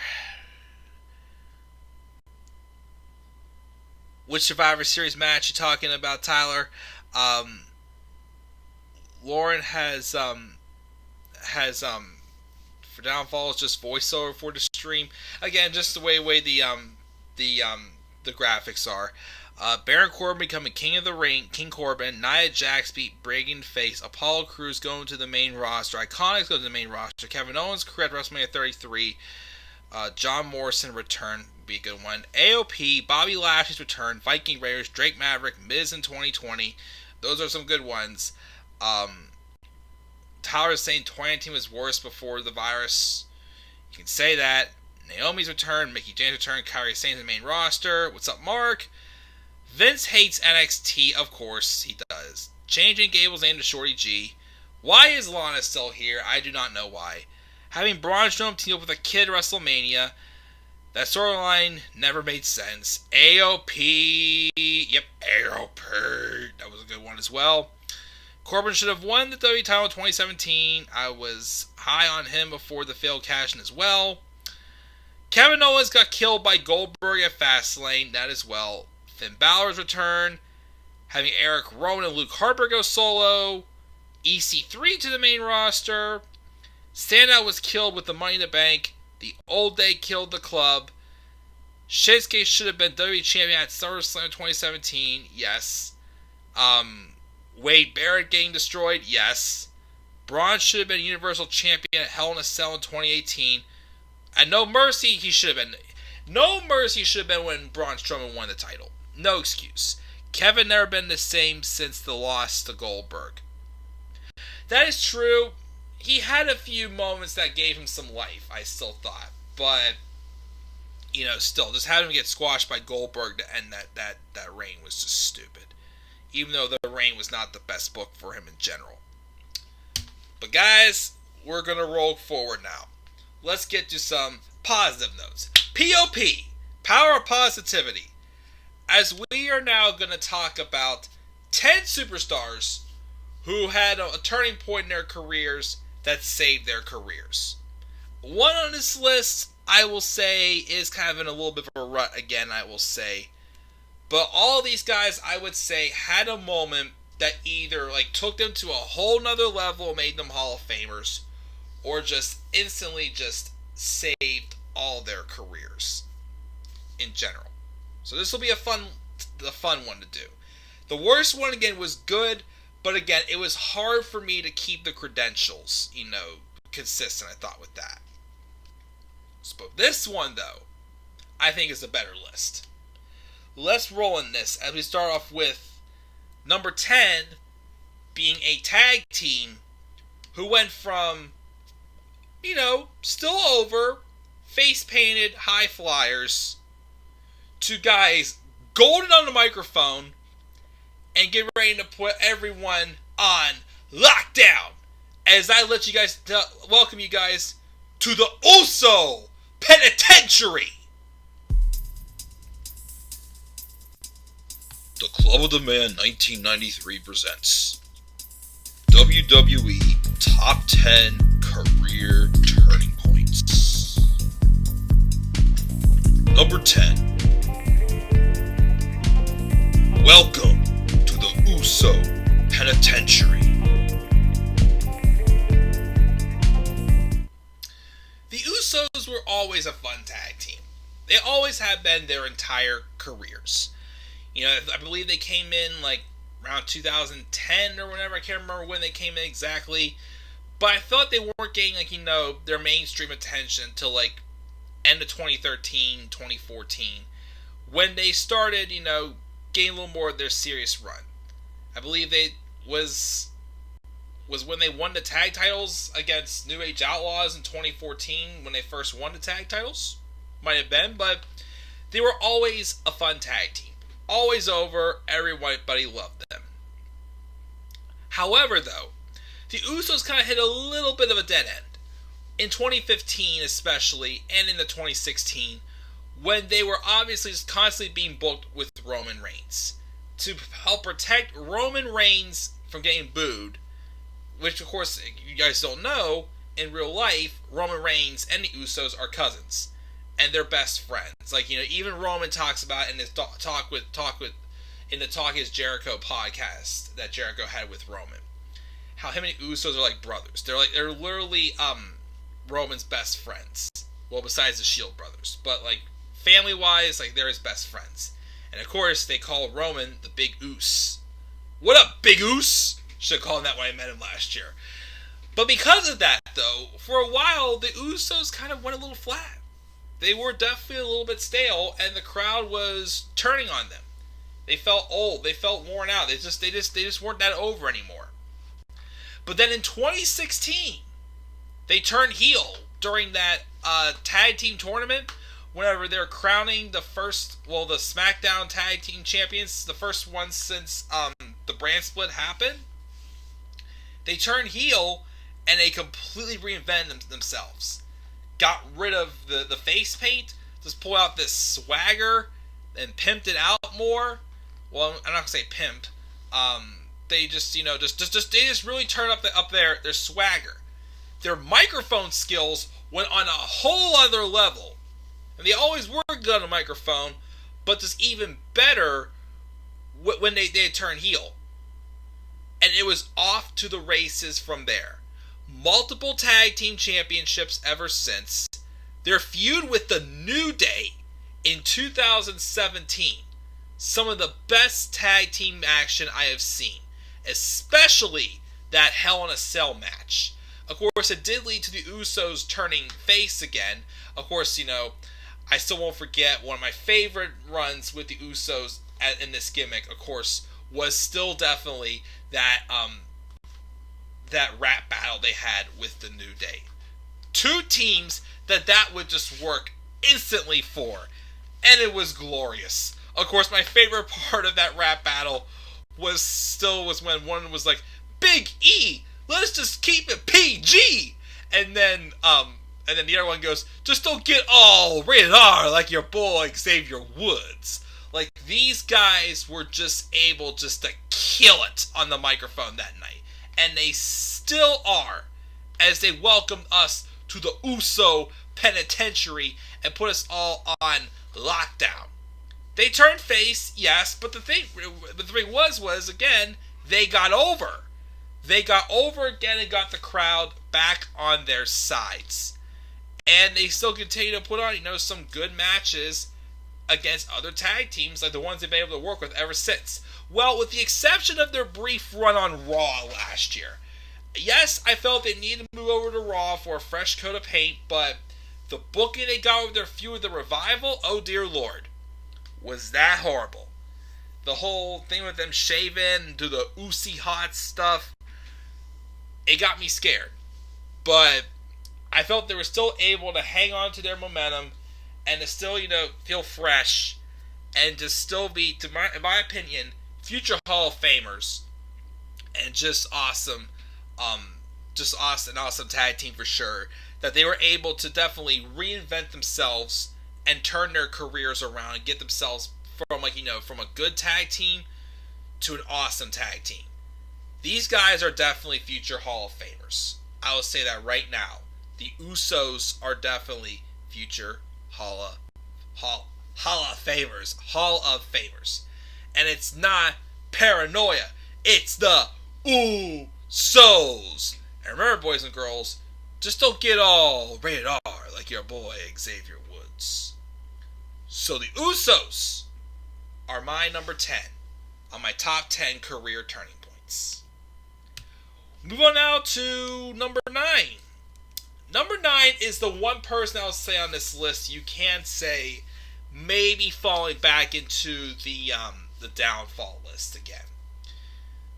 But still, we cannot take away the fact that this man's career was pretty much dead in the water in 2018. He disappeared from TV for about 9 months. This man was off TV, gone, doing absolutely nothing.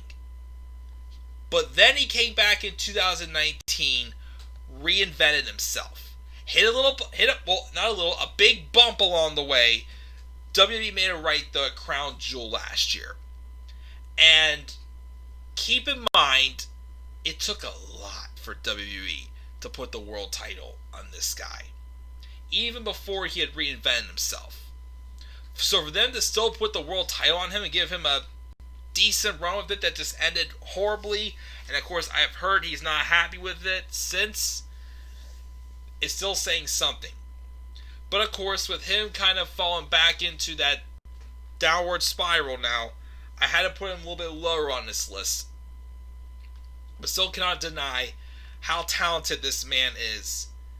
And he was able to reinvent himself and put himself over again in his career. So, here's my number 9 on this top 10 list.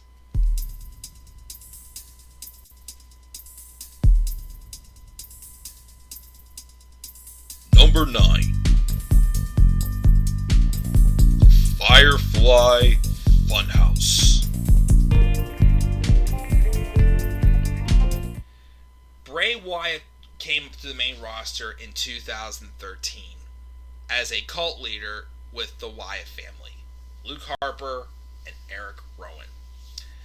And obviously he was already over and could have been like the next Undertaker. One of the next big things for sure in WWE.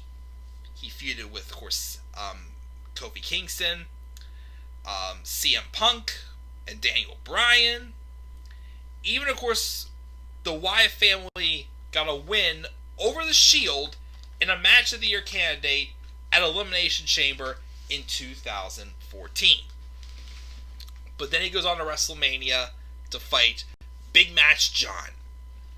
And despite the fact that I'll still watch that match again and still say it was an excellent match, the result of it was what hurt Bray Wyatt. He was never the same again after that. Losing to John Cena. Had a decent but nothing special feuds with Chris Jericho and Dean Ambrose. He would face The Undertaker and lose to him at WrestleMania 31. He went another year with basically not doing much at all. Well, he feuded with Roman Reigns. Even though he lost to him, again, can't deny, put on excellent matches with Roman. Especially their Hell in a Cell match in 2015. But again, after that, where was he going? He pretty much jobbed to The Undertaker and the rest of the Wyatt family at Survivor Series in 2015. He had nothing to do for WrestleMania 32. He was briefly a babyface until he got injured and then got brought back as a heel before moving to SmackDown in the 2016 draft, where it looked like he was getting back on track in his feud with Randy Orton.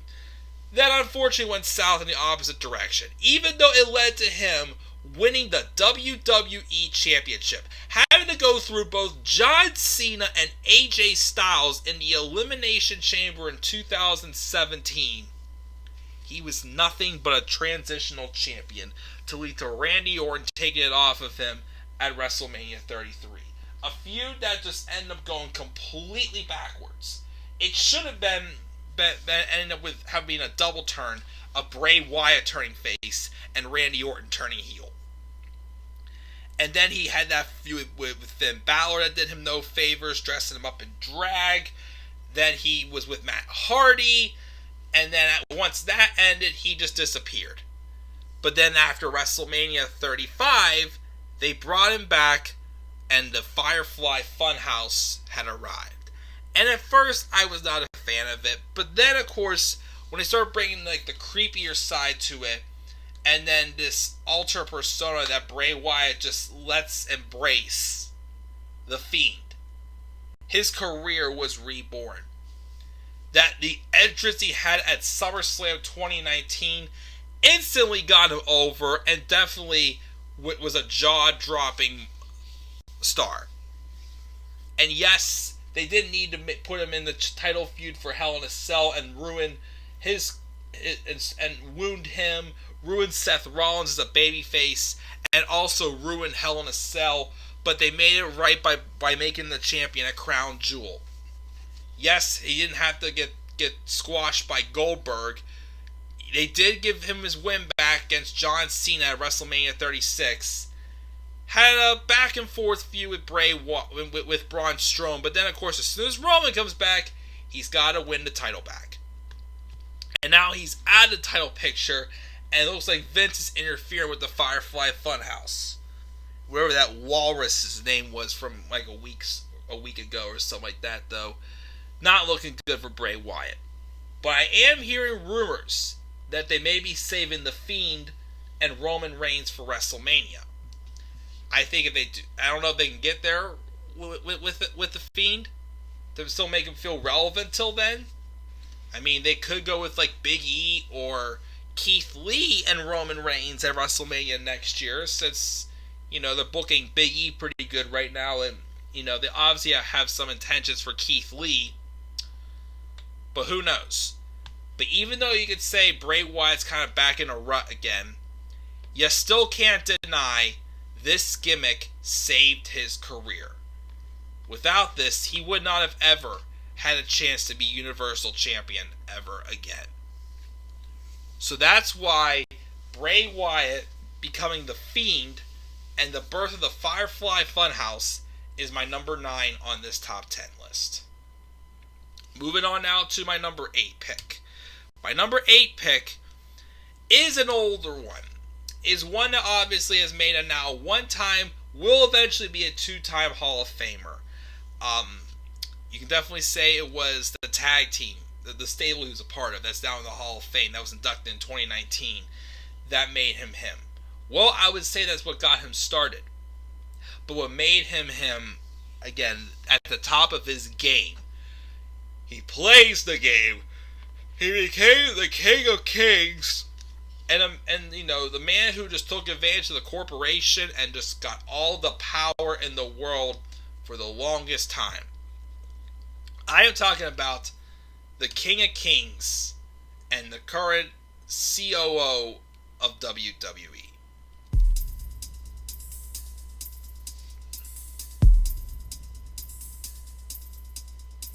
Number 8.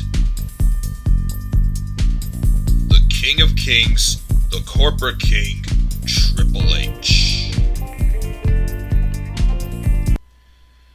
Triple H, remember when he came in the mid to late 1990s as Hunter Hearst Helmsley, as some just, like, you know, rich British brat, or whatever you want to call it, he was.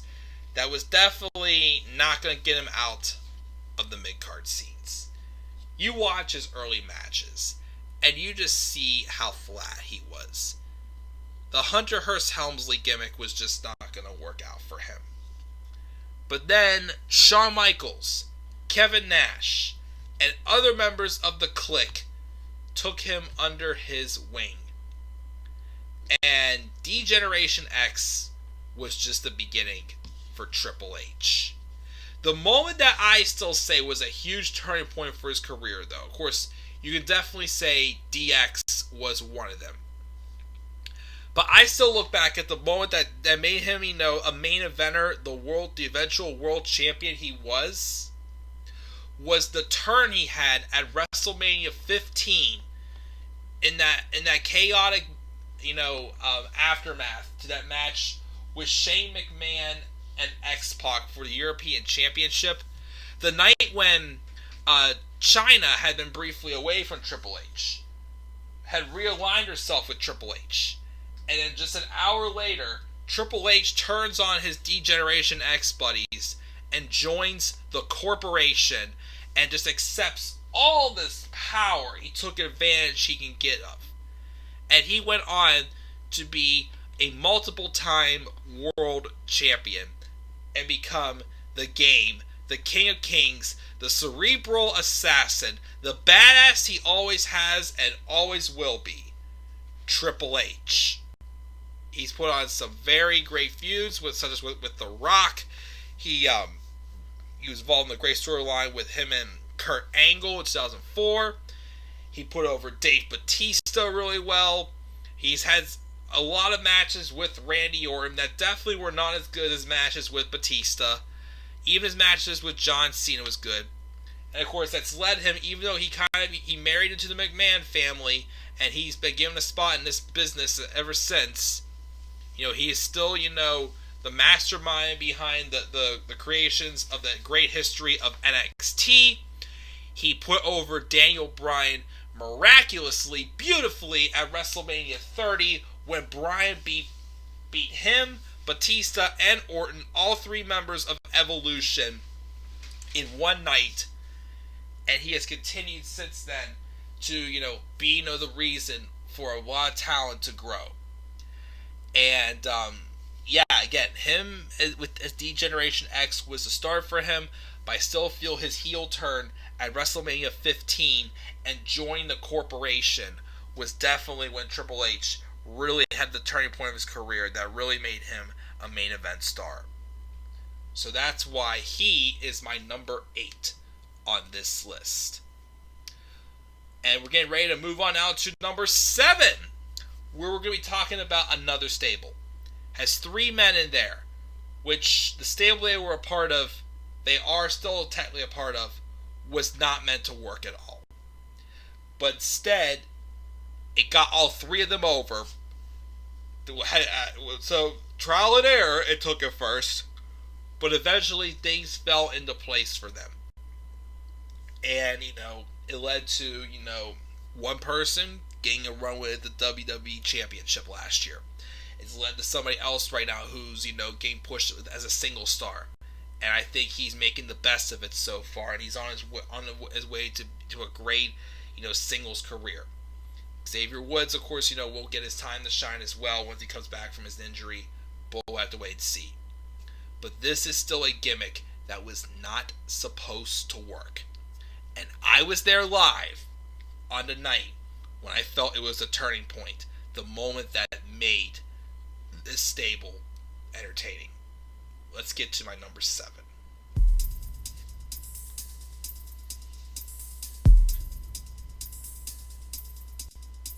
Number 7. It's a new day, yes it is. I said this before. This was not supposed to work. Just 3 guys being a clapping gospel choir was not supposed to get over at all whatsoever. They were rejected instantly. Big E, Kofi Kingston, and Xavier Woods always had potential in them. Big E, I thought always had potential to be just a dominating badass. Kofi Kingston has been in the WWE for quite some time now, stuck in the mid-cards, still put on some good matches, but definitely could have been booked much better, got many more opportunities than he was getting. Xavier Woods, let's just say, until this, I was not a fan of Xavier Woods at all, whatsoever, not at all. Not even, the slightest part of me wanted to believe that Xavier Woods had any potential being a star. And again, when the New Day first started, they were just a bunch of clowns that everybody was just rejecting. They were clapping, they're trying to get New Day rocks over. Instead, we were hearing, New Day sucks. New Day sucks. And they continued to push them as baby faces, even going into WrestleMania 31. They were booed out of the building at WrestleMania 31. But after WrestleMania, they pulled the trigger, rolled with the boos, and turned these guys heel, giving him the tag titles immediately. They dropped them to the Primetime Players for a couple months. But then, the night that I still felt where the New Day took off to becoming, the successful stable they were, that yes, at times they've dragged out their mileage. There's no secret about that. But still cannot deny these three became huge stars and just made a gimmick that was not supposed to work. They made it work. SummerSlam 2015. It was a fatal four-way match between the Lucha Dragons, Primetime Players, New Day, and Los Matadores. Before the match happened, New Day came out. They sung this parody to that one New York song, where I can't remember what it's called, by Jay-Z, and they did a parody of it, replacing it with New Day to kind of praise themselves. And it was a great segment, I remember, and I was there live. That was a night I started to get behind the New Day, because for months we were hearing New Day sucks chants. After they started singing, Kofi especially hit the note perfectly with that, I remember. The moment they finished singing that, we were not chanting New Day sucks anymore. New Day put themselves over in that. And we were saying New Day rocks! New Day rocks! New Day rocks! Just a span of one trip, I was instantly going from New Day sucks to New Day rocks. They won the tag titles that night, and they went for their second reign, and that reign ended up being their best one as they went on to be the longest reigning tag team champions. And yes, at times I said they've overstayed their run at times with things, but they've still had great success together. 8-time tag team champions together. Of course, add on to however many times Kofi Kingston was tag team champion as well. Again, Big E, is getting a singles run right now. But he was still, kept relevant and kept entertaining. And his microphone skills have really shown. Kofi Kingston, again, the longtime veteran, was definitely the gimmick that's made him even more of a Hall of Famer. And Xavier Woods, the one I think has benefited from this the most, became a star. And for the longest time, he was just a mouthpiece. But even in the ring, he's been given those moments where the crowd just gets behind him that shows that, hey, we overlook this guy. He is talented. And of course, he's been out for a little over a year now. Probably not going to be back maybe until early next year. Who knows when he's going to be back with that Achilles injury. But, I look forward to seeing Xavier get back. He has made himself relevant. He has his own YouTube show, Up, Up, Down, Down. And again, in the ring, on the microphone, improved drastically. Again, a gimmick that was not supposed to work. These three made it work. And that all happened with that turning point. With that segment they had before they won the tag titles for the second time at SummerSlam 2015. The night that I felt turned the New Day sucks chants to New Day rocks. New Day rocks. New Day rocks. New Day rocks. Okay. Anyways, that was number 7.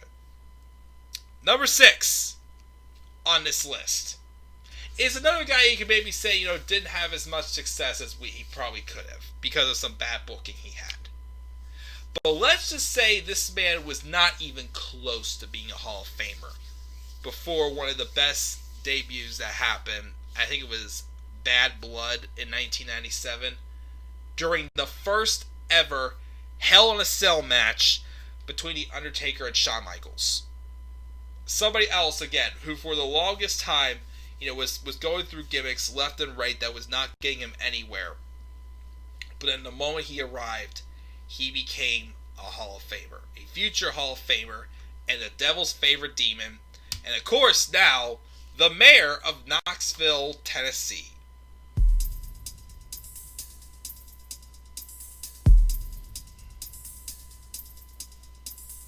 number 6. That's gotta be Kane. That's gotta be Kane, alright. Glenn Jacobs, the man behind Kane, did everything he could with any of the gimmicks he was given. He was, at one point, a dentist. I can't remember what his name was, but he was just a wonky dentist gimmick that just was not getting him over whatsoever. Of course, if I would have never gone back and watched like the SummerSlams and whatnot, I would have never known what Glenn Jacobs was before he became the Devil's favorite, the Undertaker's kayfabe half brother, and one half of the Brothers of Destruction, Kane. And again, his career turning point came when he, again, at first was the those other gimmicks, but then he gave also another direction, some more life to Paul Bearer, giving him a new client to work with, as he became Kane's long lost half brother, who had that impactful debut at Bad Blood in 1997, ripping off the cage and instantly attacking his half brother, The Undertaker. They had a lot of battles throughout their years in WWE. Yes, maybe they didn't have some of the best ones. They didn't have some of the best ones for at times, but they still, are legends.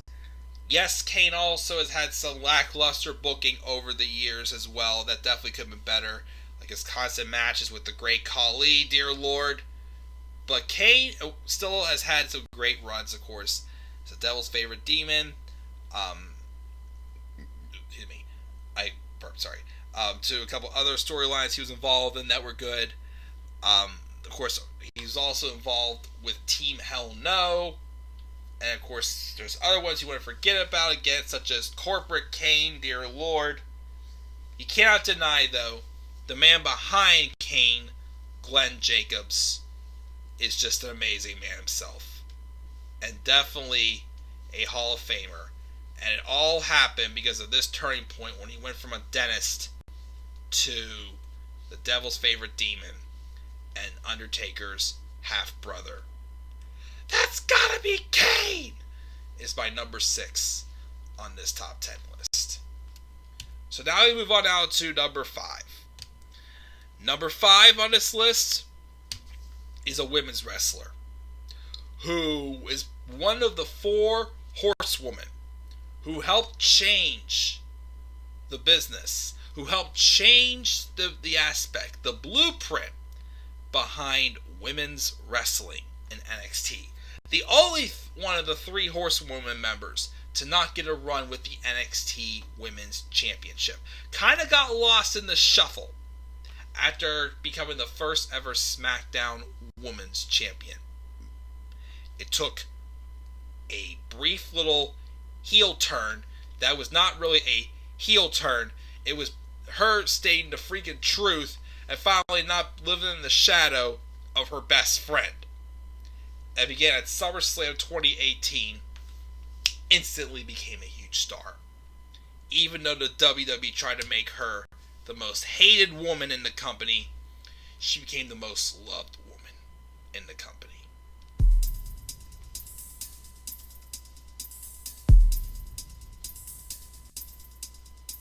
Number 5. The man has arrived. Becky Lynch, of course, always had the tools to be one hell of a competitor.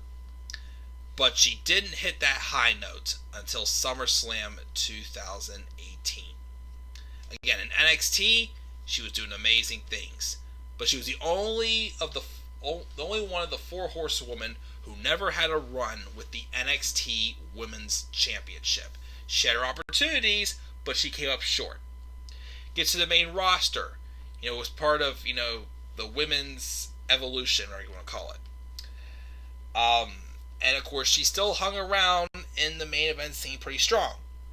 She was part of the triple threat match at WrestleMania 32 that really helped put women back on the map. With the three women who came up to the main roster just that previous summer and made a huge difference. Those three women were the ones that were headlining not main eventing, but headlining WrestleMania 32 for the women, as they brought back the Women's Championship and retired the Divas Championship. Thank God. Becky goes to SmackDown in the Superstar Shakeup, in the 2016 draft. The first female competitor to be drafted to SmackDown in that draft. And she became the first ever SmackDown Women's Champion. Had a good run, but then dropped it to Alexa Bliss. She had a feud with Mickie James afterwards. That was pretty good. But then she got pretty much reduced to just about nothing for about a year. A little bit longer than that. She even got stuck on the WrestleMania pre-show at WrestleMania 34 in 2018. And then that summer happened. Becky Lynch started getting momentum. She was winning again. The fans were getting behind her and loving it. But then her best friend Charlotte, who took some time off to get a boob fixed, comes back and instantly gets added back into the title picture. And it obviously affected Becky Lynch. And Becky had that match at SummerSlam 1. She had Carmella beat until Charlotte comes out of nowhere and steals her reign. After the match, Becky finally snaps and beats down on Charlotte, her longtime best friend, knowing that as long as she remains in Charlotte's shadow, she's not going to get anywhere. The problem was, though, WWE was trying to push her, was trying to make her a heel. The most hated woman in the company. When you're turning your back on Charlotte Flair, the person who, for crying out loud, had how many opportunities that the fans were tired of seeing getting the opportunities, you're instantly a babyface. And it's somebody that the WWE was not even giving that chance to. The moment she finally snaps and says, "I've had enough," you're not going to make her a heel. You're making her people want to see her get her glory. And Becky Lynch just turned into this confident Irish ass kicker. She would win the SmackDown Women's Championship by defeating Charlotte clean at the next pay-per-view, which she held on to it until she dropped it to Asuka at Hell in a Cell. At not Hell in a Cell, at TLC. In that amazing triple threat TLC match Charlotte, and Asuka had. Of course, she was supposed to go one-on-one with Ronda Rousey, or she calls her Ronnie, at Survivor Series, but then again, the face breaker ruined that. Nia Jax, screw you! I still don't forget that interview, split screen interview where Becky goes, screw you! But this led to Becky Lynch, despite losing to Asuka in the opening match at the Royal Rumble pay-per-view in 2019, she still found her way to get into the Women's Royal Rumble and win. Despite the fact that the build got overproduced getting Charlotte Flair in the mix, she became one of the first 3 women to be in the main event of WrestleMania when they headlined WrestleMania 35, which I was there live. And despite the botched finish, Becky Lynch had her career moment, winning both the SmackDown and Raw Women's Championships. And yes, over the next year's champion, she had her moments where she felt a little bit stale, but Becky did the best she could with those titles and still, remain popular and remain one of the biggest names in the company. She became the man, as she called it. Continued to remain confident. She beat everyone she went through, and the way it ended was her getting an even bigger prize than just winning championships in wrestling. She is now on her way to become a mother, and she's going to be getting ready to marry the love of her life, Seth Rollins, Colby Lopez, real life name. And you talk about not having it going for you. just that night at SummerSlam 2018 when she finally decides to stand up and not let Charlotte Flair overpower her anymore. Becky Lynch became the man, and life has been great for her ever since. So SummerSlam 2018, the night the man was born, is my number 5 for career turning points in WWE. Moving on now to my number 4. We're going to talk about somebody who I think always had at least some type of like a steady momentum in WWE. But of course, he became a megastar. Now remember, the WWE tried to pull all of his momentum onto Triple H in 2011. That instantly could have gone so much further. And okay, I'm guessing Robbie's watching because he just reminded me of something I completely forgot about. But during the feud with Becky and Charlotte in the fall, there was a couple segments wherever it looked like Charlotte was crying and heartbroken over Becky Lynch turning her back on her. And of course, in the words of my good friend Robbie Wakanobi, to do a parody from the scene from Spider-Man 3, look at little Flair Jr. Gonna cry. And he says also he should have made a meme out of that. Definitely, Robbie. Thank you, of course, for bringing back some good memories. And also, Robbie, make sure you see my Instagram post tonight. Because, again, it's a reminder, tonight, in a early way to kick off, again, my pre-birthday weekend. Besides the fact, again, I have Deanna Peraza wishing me a happy birthday. I also, tonight, ate some crispy, tangy, honey barbecue and palm garlic flavor chicken wings, what I'm talking about. But anyways, let's roll into my number 4, as it was not the summer of Mike. It was not the summer of... wasn't the summer of Brian. It was not even the summer of George. Seinfeld fans, you may know the reference. But it was the summer of Punk in 2011.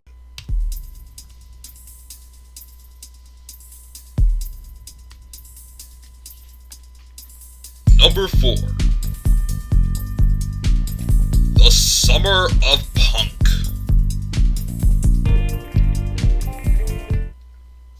And I would like to think this company will be better after Vince McMahon is dead, but the fact is, he's going to turn it over to his doofus daughter and idiotic son-in-law, or whatever the heck the words were in the end.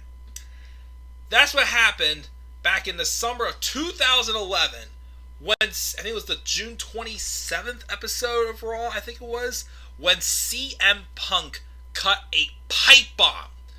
Just literally just revealing all the problems wrong with WWE.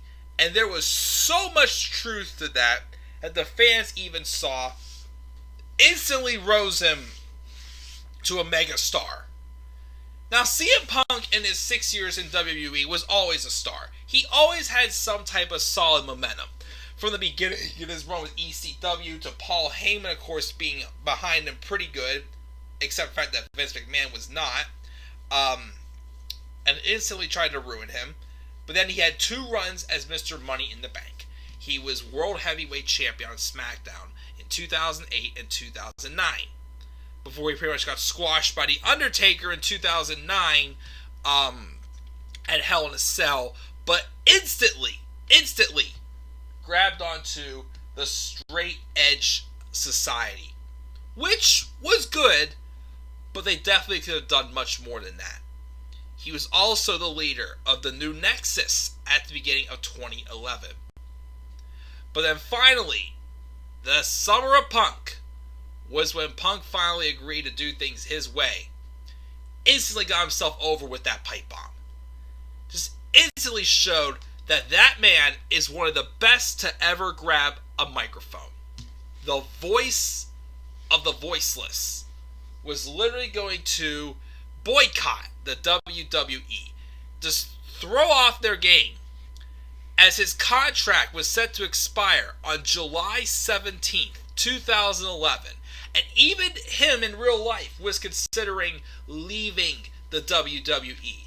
He was done. He was ready to get out. He was ready to go be the best in the world somewhere else. But of course, he still ended up resigning, coming back.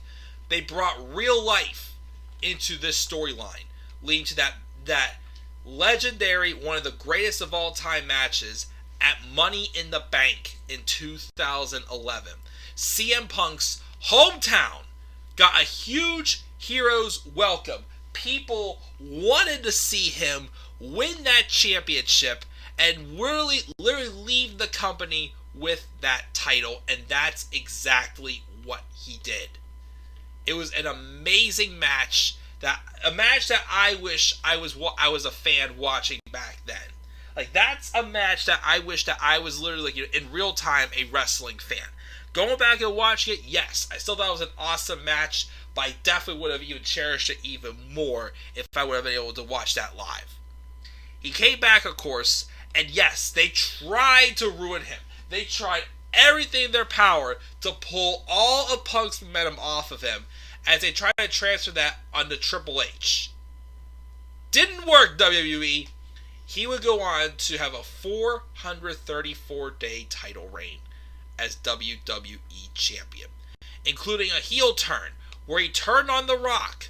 Well, he attacked Rock at Raw 1000. Of course, go back to the continuity. Keep in mind, remember, all Punk ever wanted was to be in the main event of WrestleMania.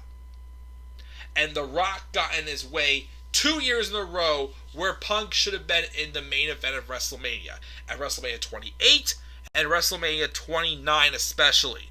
So, of course, why wouldn't CM Punk attack the guy who keeps stealing his glory, besides John Cena? And Dwayne, Vince McMahon's buddy Dwayne, as he said in that contract signing segment on the Raw before Money in the Bank. CM Punk was just a golden nugget on the microphone. He was excellent in the ring and definitely Hall of Fame worthy, but of course, his run with WWE did not end on a good note. Obviously, should have been around for much longer than he was, but obviously, they just killed his passion for wrestling.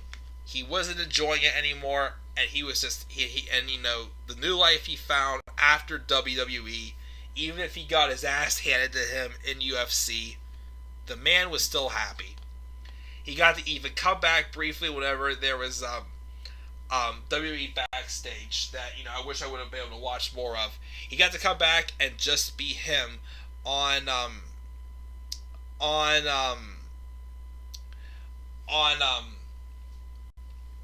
just be him on backstage, and just hearing him talk crap on some of the stuff that was going on in wrestling, including the stuff that I wish would have set up for a match at WrestleMania, including when he was ripping on Seth Rollins for the stuff that Seth Rollins was saying on Twitter. I'm like, dang, Punk still got it. He's been out of the wrestling businesses for 6 years now, yet he still got it. He is still the awesome Phil Brooks. But his pipe bomb, of course, was a turning point in his career, and that's why it was my number 4 on this top 10 career turning points list. Moving on now to number 3. Number 3 was somebody else who became a megastar. Actually, I just talked about him. I was talking about Punk. But he had to go through a gimmick at first that the fans literally rejected him with. Kind of like the New Day. They rejected him instantly. They were chanting, "Die, Rocky, die." But then a knee injury was probably the best thing that could have happened to him. He came back repackaged, and he joined the Nation, and the most electrifying man in all sports entertainment was born. Oops.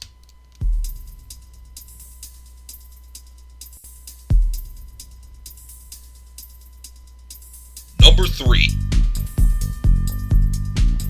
The Rock joins the Nation. Like I said before, Dwayne Johnson came in as Rocky Maivia. And it was just some smiley, high-flying man that the fans just turned on instantly. But then a knee injury in 1997 led to him being gone and coming back, joining the Nation of Domination as a heel. And they let him just be himself. He would go on to be in the corporation, become the corporate champion, to the people's champion, to having some legendary matches with the likes of Triple H, Stone Cold Steve Austin, Hulk Hogan, and even the Rock'em Sock'em Connection. Cutting some of the best promos, becoming one of the best people to ever grab the microphone, along with CM Punk, as I said before. Another guy who literally, again, just got rejected instantly by a gimmick, was able to turn it around, show us who he is, and be himself, and get himself over, and instantly again becoming a huge hit and a future WWE Hall of Famer. Just another way to show there is always hope, even whenever you are just booked in a bad gimmick. They're gonna happen, people. But Dwayne Johnson became a huge star, and he was eventually go on to be Vince's buddy Dwayne. But yes, The Rock is my number 3, as he went from Rocky Maivia to joining the Nation of Domination, to then being the corporate champion, then the people's champion, just literally being one of the best men to ever grab the microphone, be in the ring, and is now a huge Hollywood star. So that is my number 3. Now my number 2. So obviously my number 1 is somebody, who's already a Hall of Famer, legendary. My number 2, though, is a more recent superstar. I picked this one personally because this is a guy who literally, one of the few guys that was able to come to WWE, not succeed, leave WWE, come back, and give him a big WrestleMania moment. Even if there was not a crowd in front of him when it happened, which is a shame. But the story career he had, there's been guys who have left and come back, and it's God just because, and it is what it is, like Jinder Mahal. But there's some guys who literally come back and just make it feel special, make it feel much more organic, and is able to make people get behind him for it, and to show why he at one point was declared the chosen one. Let's get into my number 2 of this top 10 list.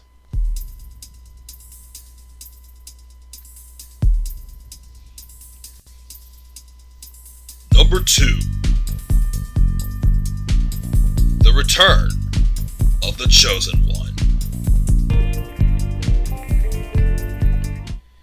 You talk about having to start completely from scratch. Not just in the WWE, but just in the entire business in general.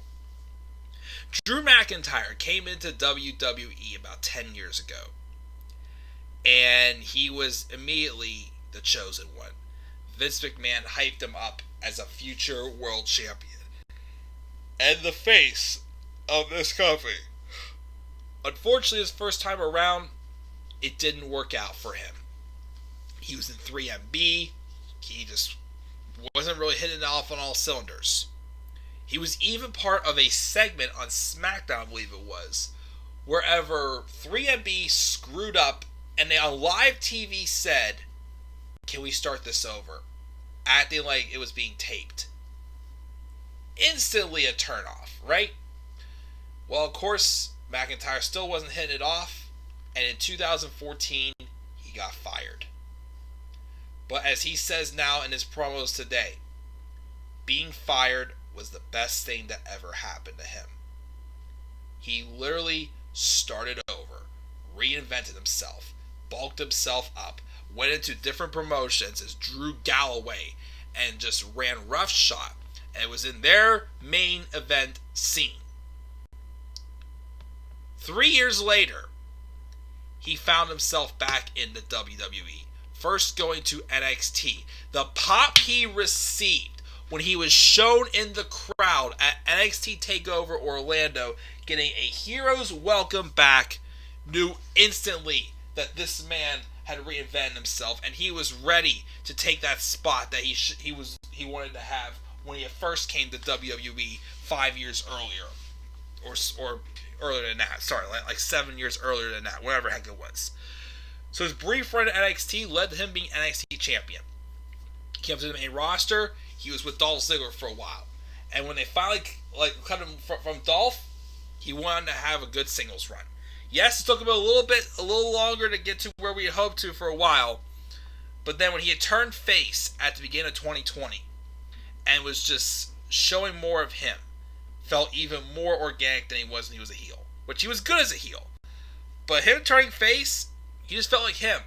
All he had to do was be the Drew McIntyre, who literally had hit a setback in his career, had to start over from scratch, reinvent himself, and brought that story into the 2020 Royal Rumble, as he Claymored Brock Lesnar's ass out of the Royal Rumble match in 2020 earlier this year, and will go on to win the Royal Rumble and defeat Brock Lesnar in 7 minutes at WrestleMania 36.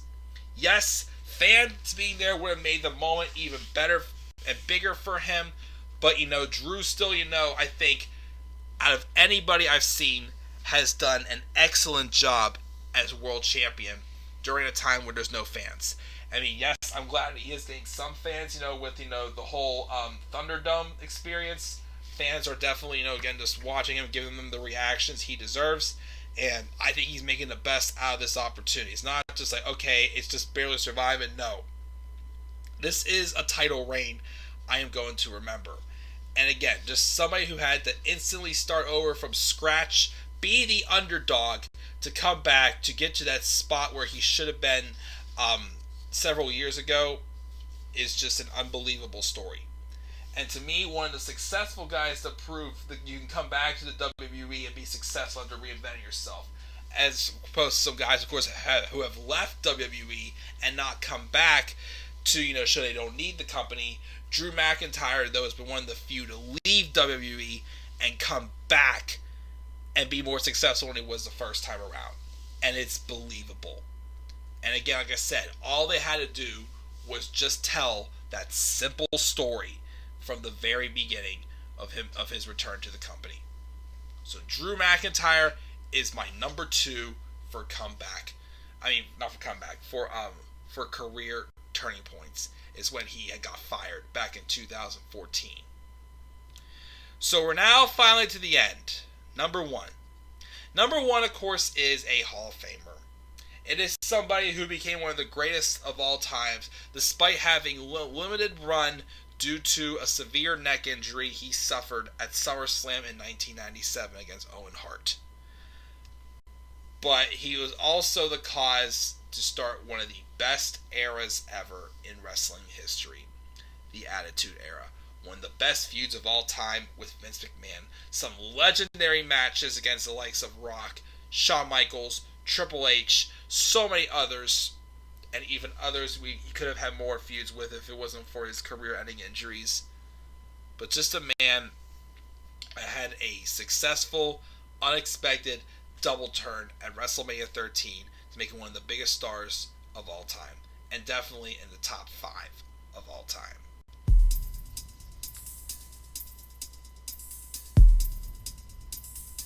And the number 1 career turning point of all time is Austin 316 won't tap. And that's the bottom line, cause Stone Cold said so. Stone Cold Steve Austin came in as the ringmaster. And of course, like the likes of Triple H or The Rock or several others. Well, more so like Triple H. It was fine, the gimmick, but it was not going to make him a main eventer. Just like Triple H and when he was Hunter Hearst Helmsley. That was not going to make him a main eventer. Just like a mid-carder. The Rock, again, was literally just rejected immediately by the fans. It was not ever going to be anything at all. But Stone Cold Steve Austin, though, the ringmaster, wasn't going to get him where he was. The career turning point, besides his Austin 316 promo at King of the Ring, was the match that was the only reason WrestleMania 13 was remembered for. The submission match between Austin and Bret Hart. A match that were one megastar and a future megastar that this made him instantly a huge star.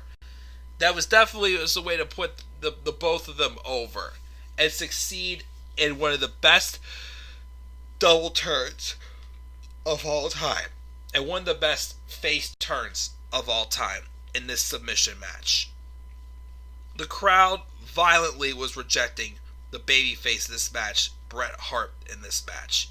And Stone Cold Steve Austin was just making himself a babyface by showing how much of a badass he was. You couldn't get this guy to tap out. You couldn't give him the quit. You literally had to beat every single breath out of this man. It took Bret Hart to win this match to get Austin to pass out. That's what it took. Austin never tapped. He refused to quit. With that bloody face he had and everything, this man refused to quit. And it put him over like a badass that the crowd just had the jaw-dropping moment. And it was off to the races from there. This was the Attitude Era. This was now the man that the company wanted to see just beat up everyone in the company and just stand at the top of the mountain by himself. This was the birth of the Attitude Era. This was, one of the turning point that made Steve Austin a legend. This was the beginning. Well, I already said Attitude Era. I'm sorry. I'm repeating myself. I'm starting to get tired, guys. I'm sorry. But this was the beginning, though, to one of the best careers ever in the wrestling industry. And despite the fact that Bret's brother Owen gave Austin a severe neck injury at SummerSlam 1997, the time he was around to be able to make the statements for himself was instantly able to make him a Hall of Famer. Limited action got this man into the Hall of Fame. And not make him a legend, just make him a legend. Make him one of the greatest of all time in this company. How often do you ever see that happening? How often is that the case? Like is it believable that could happen? To me, I don't think it is. But Stone Cold Steve Austin made that happen. And he is now a WWE Hall of Famer. Despite, again, the fact that he literally got limited because of injuries.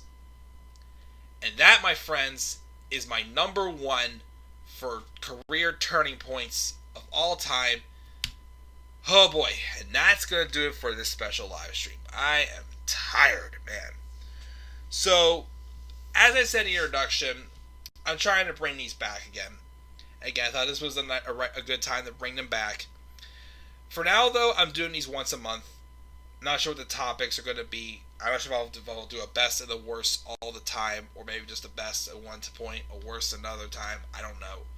We'll have to see. We'll play it by ear. Because this one, I was doing good, but I did start getting a little bit tired during the best part. I mean, I definitely spent a lot longer on the worst than I wanted to, but as long as you guys were entertained and had fun and enjoyed it, that's all I care about. So, I'm going to try to do these once a month right now. Do them on Saturdays, definitely, because during the week, I'm not going to be awake enough. Give me more time to prepare for them, make the graphics for them and such, and hopefully that'll be the way. So to go over my lists one more time, let me switch around the graphics. So for the worst, my number 10 was, downfalls, was Nia Jax being the face breaker. Number 9 was the Viking Raiders, or Viking Experience. Number 8, Lana's freaking love life, and, whoever the heck she is now. Oops. Number 7 is Corporate Corbin, when Corbin failed his Money in the Bank cash in 2017. Number 6, Shorty G. That's all I'm going to say. Number 5 is Kevin Owens, how he's literally just lost in the wilderness and literally has no direction as a face or a heel right now in WWE. Number 4 is Damian Sandow's failed cash-in. Number 3 was the old day, downfall for Gallows and Anderson. Number 2 was Shinsuke Nakamura being the Nutcracker. And number 1 was Braun Strowman becoming the freaking babysitter among men. For best, though, number 10 was the Uso Penitentiary. Number 9, The Fiend in the Firefly Funhouse. Number 8 was Triple H joined the corporation, even though you can also give a nod to whenever he joined DX. Number 7 was The New Day at SummerSlam in 2015. Number 6, That's Gotta Be Kane. Number 5, The Man Has Arrived, which was at SummerSlam 2018. Number 4, The Summer of Punk. Number 3, The Rock Joins the Nation. Number 2 is Drew McIntyre getting fired but returning 3 years later. And number 1, Stone Cold Steve Austin refusing to tap out. That, my friends, is my top 10 downfalls and my top 10 turning points in WWE of all time. Before we go off the air, before I check the live chat, we have some more messages from Robbie on Instagram. I will pull it up, and of course, I think he left one video message that I will gladly play aloud for him, because Robbie is gold as well with his promos, and he's a genius. Oh, I have 2 message requests, both from fake people. Delete. Okay. Robbie. Look at Little Flair Jr. Gonna cry. He should have made a meme. He's breaking the 4th wall. Punk's contract negotiations with Vince was one of the best closing segments in Raw history. And if Cena wins, we riot. But let's play this message from Robbie. I don't know if you're as good as Dwayne. He's a pretty good ass kisser. Always was, still is. Oops, I'm breaking the 4th wall. You're always gold, Robbie. You're a genius, and that's why we like you. Also, haven't said this for a while. I don't know if Robbie still ever intends to ever writing for a wrestling company. We were pushing for WWE, but of course WWE would definitely not let Robbie put his golden mind on paper. So any wrestling company out there that wants a man who knows how to tell stories, who has a passion for wrestling, has been a wrestling fan for much longer than I have, why don't we get the hashtag please sign Robbie trending again on Twitter? Once again, hashtag please sign Robbie. This is the return of top 10 live streams tonight, so let's also get the return of hashtag please sign Robbie as well. So let's check the live chat one more time before we go off the air. And then after I get off, I'm going to enjoy some Virtuosa Vanilla. Sorry, I had to again. I will shut up about this again. I'm sorry.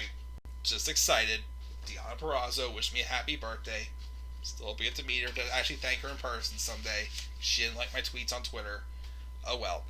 But anyways, let's check the live chat before we go off the air. I think we were right here. A lot of Mark's messages was retracted for some reason. A downfall bringing Ricochet to the main roster. I'd say when Ricochet jobbed the Brock Lesnar and then Riddick Moss, yes. It should have been AJ Styles facing Roman at Mania. Which Mania? Turning point sending Finn back to NXT, yes. Turning point sending Drake Maverick to NXT. Downfall, Velveteen Dream.